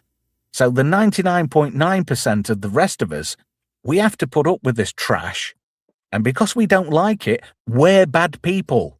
That's not how it works. Kareem Dayan, for example, who played Gaiden in Starfleet Academy, he has done nothing but go all over social media trying to rally people to sign this fucking petition. And it turns out less than 40,000 people actually watched Starfleet Academy. You know what? For just 1 second, Trev, think about how low that view count must have fallen towards the end of the middle. Not the last couple episodes when they might have bounced back with a little relevance, like, oh, it's ending, let me check it out. I'm talking like episode 6 and 7, because you got to figure 130 to 200,000 of their 400,000 views were probably in episode 1, dropping off by the time episode 2 aired the same night, because it was that bad. And so, you know, episode 3, 4, I'm thinking episode 5, 6, and 7 probably had something like 8,000 views, and that at one point I might have beat them some nights for the first few hours that they were around. I might have been outpacing them for a while. That's how sad that is, and I don't like it like that. But that's a sign of the times. That's a sign of the times when Gary Beekler can. Pardon? I was going to say, I can answer your question. The reason they don't do that is because they want to work in Hollywood again. They don't want to get Lord and Millard by Kathleen Kennedy. And any showrunner who stands up against the message will find themselves blacklisted and unemployable. And nobody's that brave. I mean, I know that's the truth, and that's the be all and end all of how it works in the industry. But that's not how it should be. These people in Hollywood, they must just go round with the head in a box of sand permanently, because they are not living in the world we experience. It's like, you know, there we go. There's a huge slice of a pie there. That represents the people that are going to make this show money. But no, there's a bit of crust that's fell off. Oh, we want to target that piece of crust. Well, hang on a minute. What about the rest of that pie? Oh, no. No, they can, you know, they need to hear the message. Yeah, but it's going to turn people off from watching it. Oh, well, so be it. And then when that happens, we're to blame. Where the fuck do these people get off telling us that we're bad people because we're not prepared to accept the shit that they're fucking trying to shovel to us? That's not how it works. We are the consumer. They need to tailor that product for us as a consumer, then if we're not getting what we want, which, you're paying these streaming services a good chunk of cash to get access to these programs. If you go there, you want something that you want to be entertained by. It's escapism for an hour or so. Everybody needs that escapism, Well, it's clear they're relying on calling it pie. They're using the name. It's crust, but we call it pie, so they're expecting people to show up for the name pie, for the IP, and then they focus on the crust. That's a perfect analogy to what they're doing. Well, yeah, but that's not how something survives in Hollywood. Ultimately, at the end of the day, the amount of people watching is the metric by which all these shows are judged. And that's always been the case with TV. I mean, we've had TV shows decades ago bringing in 30, 40 million people to watch one episode. Streaming services don't even get a fraction of that in terms of viewership. Yeah, the real question is, why aren't these people being punished for their failure? They're being rewarded for their failure. Why? There must be somebody somewhere, like, just as an example, some old bloke called George, he's got more money than sense and he hates everybody. And he wants to destroy modern society. So he keeps chucking cash at people to keep chucking out all this bullshit. So, TV show makers haven't got a thing to worry about because they're quids in. They come out smelling of roses financially. Whether that show survives or not, or is a success or not, is irrelevant to them because they've already taken the fucking money. Yeah, but George, who could you possibly be talking about? Just off the top of my head. Yeah, I fear that's actually what's happening. It's no longer a market-driven economy when it comes to Hollywood, and therefore the consumer is not really getting what they want, what they would actually buy, and what they would actually watch. Instead, we are just getting deluged with propaganda that's financed by these people who don't really have to worry about making money or making a living. I'm just glad when I've had to endure some of these programs to review on shows. I have gone elsewhere and not actually watched these shows on the native platform. I've gone somewhere where I've been awash with entertainment choices, almost like a sea of options. Yeah, but Trev, look at what you just said. Endure. When in the 70s, 80s, and 90s, we would never even consider entertainment as something that had to be endured. Sure, There were one or two films, but that seems to be the watchword of the day. Like, you sit down in front of Netflix and you have to endure. You turn on Amazon Prime, you have to endure. That is an absurd thing to reflect upon the entertainment industry. That's crazy. It's true, though. Yeah, it's true. Absolutely. Yeah, that's why it's insane. I mean, that's how bad it is. You sit there and suffer for 44 minutes having to watch this utter shit. And I was just thinking while you were talking, when was the last time I was genuinely excited to watch a show? And do you know when that was? The last time I was genuinely excited to watch something, and it's got Kurtzman's name on it, and it was Fringe. Oh, no. Oh, okay. Fringe was the last time I was excited for a show to come on TV. And now I can't remember any time since Fringe I was actively looking forward to a TV show being broadcast. Yeah, imagine a Robocop style commercial done about like streaming services and having to endure and delivering propaganda. That would be a ballsy, funny thing to put in the Robocop show, right? They could actually talk about what's really happening. Like, go ahead and buy stock in this and we will deliver your propaganda, to this huge, unwilling audience that's forced to watch it because we give them no other options. Yeah. Sword in the Storm has got a core career. He says, it's almost like our favorite things are being destroyed to make us all hate each other and divide us to try and stop us focusing on billionaires doing awful things. Do you know that I think there's a great deal of truth in that statement?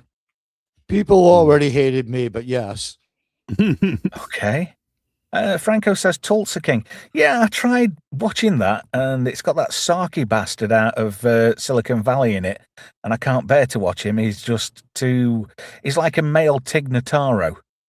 You know, the guy with the bowl cut and the beard and glasses.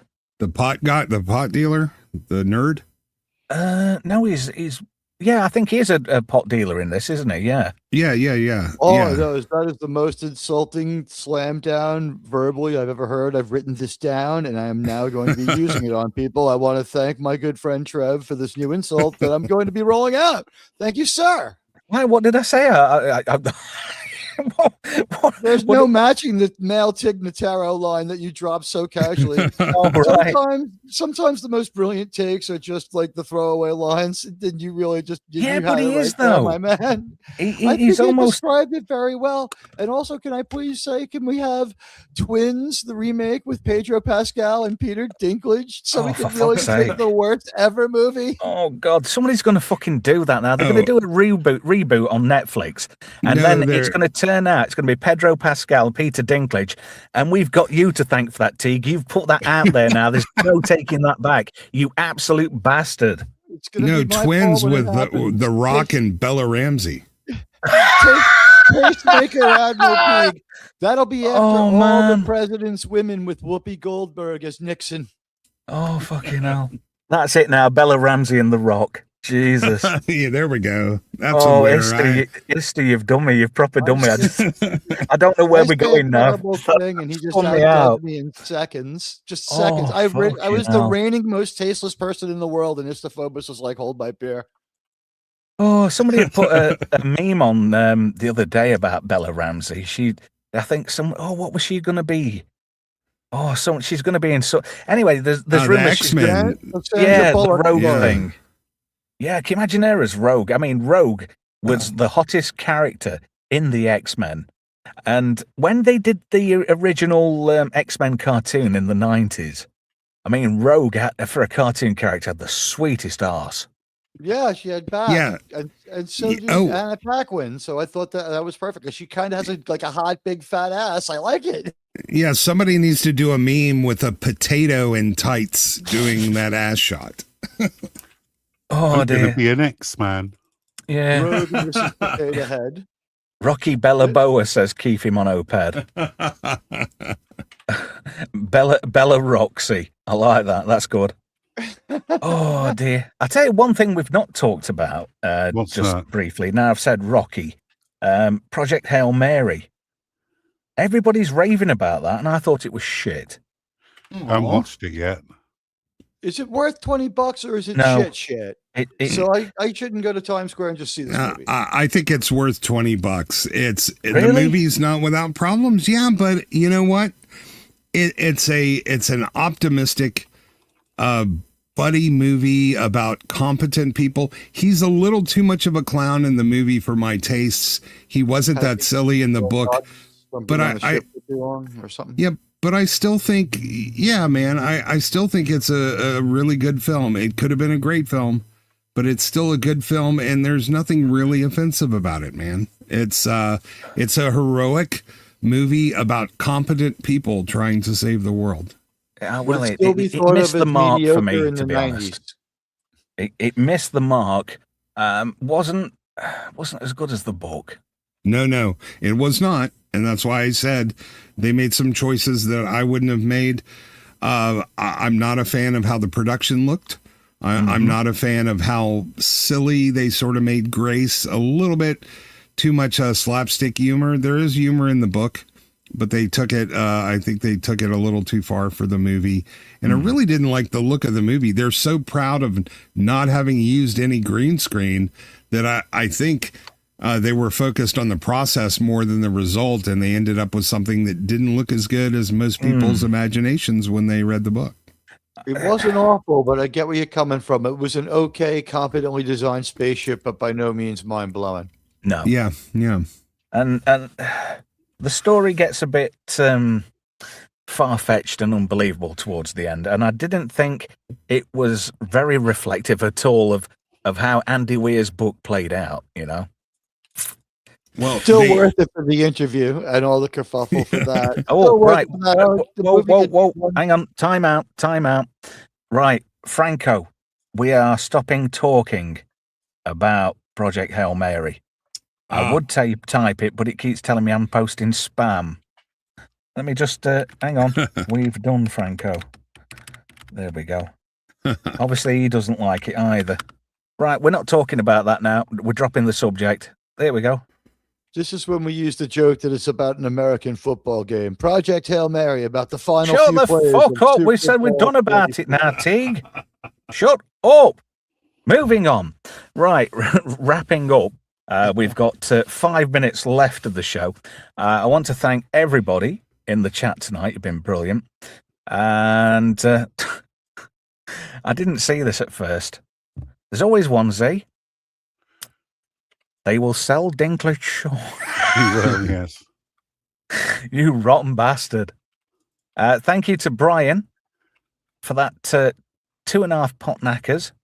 And then we've got a 3 pot knacker. Thank you. I really do appreciate your generosity, Brian. It's good of you to help keep the lights on. Speaking of which, if you want to be an executive producer, you can do by becoming a channel member, and you get a big fancy mention at the end of every show. Not just Friday Night Shy, also at the end of Just Great Movies, or if we're doing something special. But if you can help keep the lights on, every little helps, and I really do appreciate it.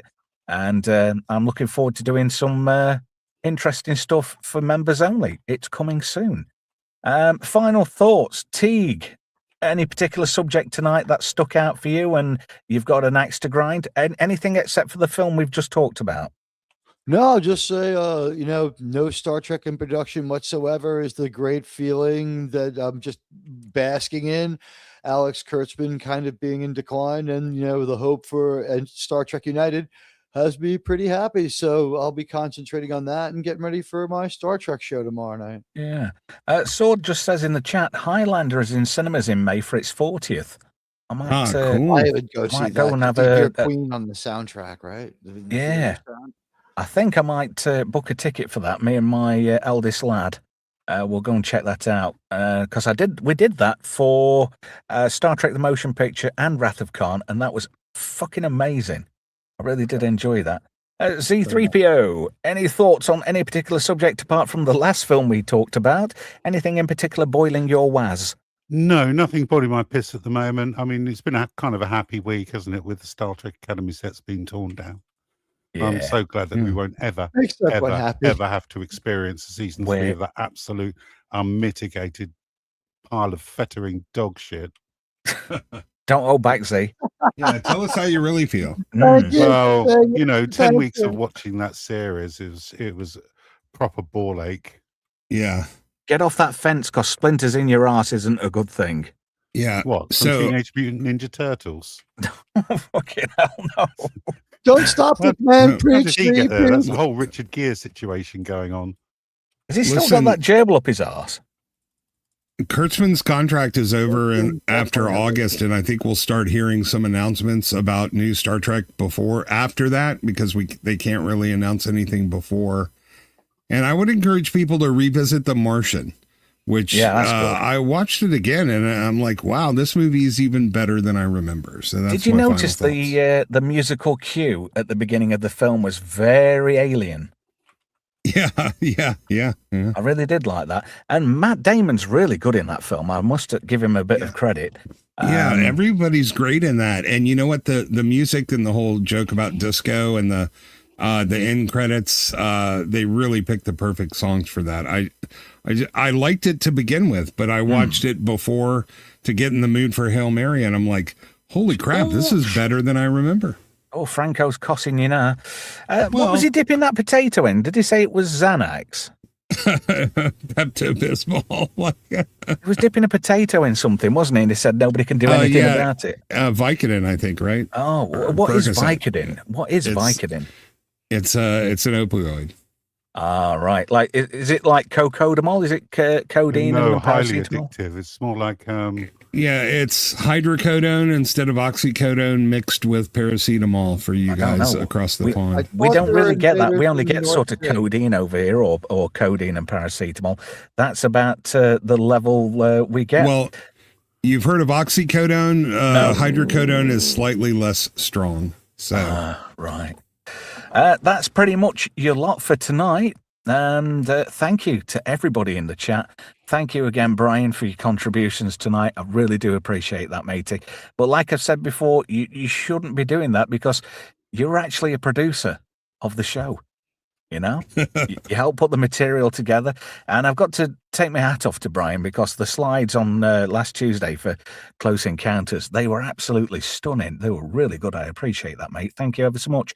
Yeah, thank you. I think we all ought to give Brian a thanks, if you don't mind. thank you, Brian. I didn't even know you did Close Encounters. I'm gonna have to go. I put it in the re-rub group that. chat. Nobody answered, so I thought, right, bollocks to you all then. Twitter works half the time for me. Yeah. So I promise you, I never saw it or I'd have been there. Well, we're doing Life Force this coming Tuesday. Oh, I'm sure you want in on that, don't you? Peace Yeah, to me everyone's and every other favorite. guy on the planet. Yeah, we know what they like about that. Oh dear. Lots of love for Brian in the chat. Thank you ever so much. Right, guys, it is time to wrap up. Thank you to everybody on Rumble. Thank you to everybody on YouTube. Don't forget to like the video if you're watching on the rerub. Comment down below how you feel about any of the subjects that we've talked about tonight. Until Tuesday, take it steady. Have a great weekend. There may be some Babylon 5 rumblings on Sunday. You'll watch this space. Next week, we crack open one of the wildest sci-fi horrors ever unleashed. Saucy space vampires, chaos in London, and a film that refuses to behave. Join us for Life Force.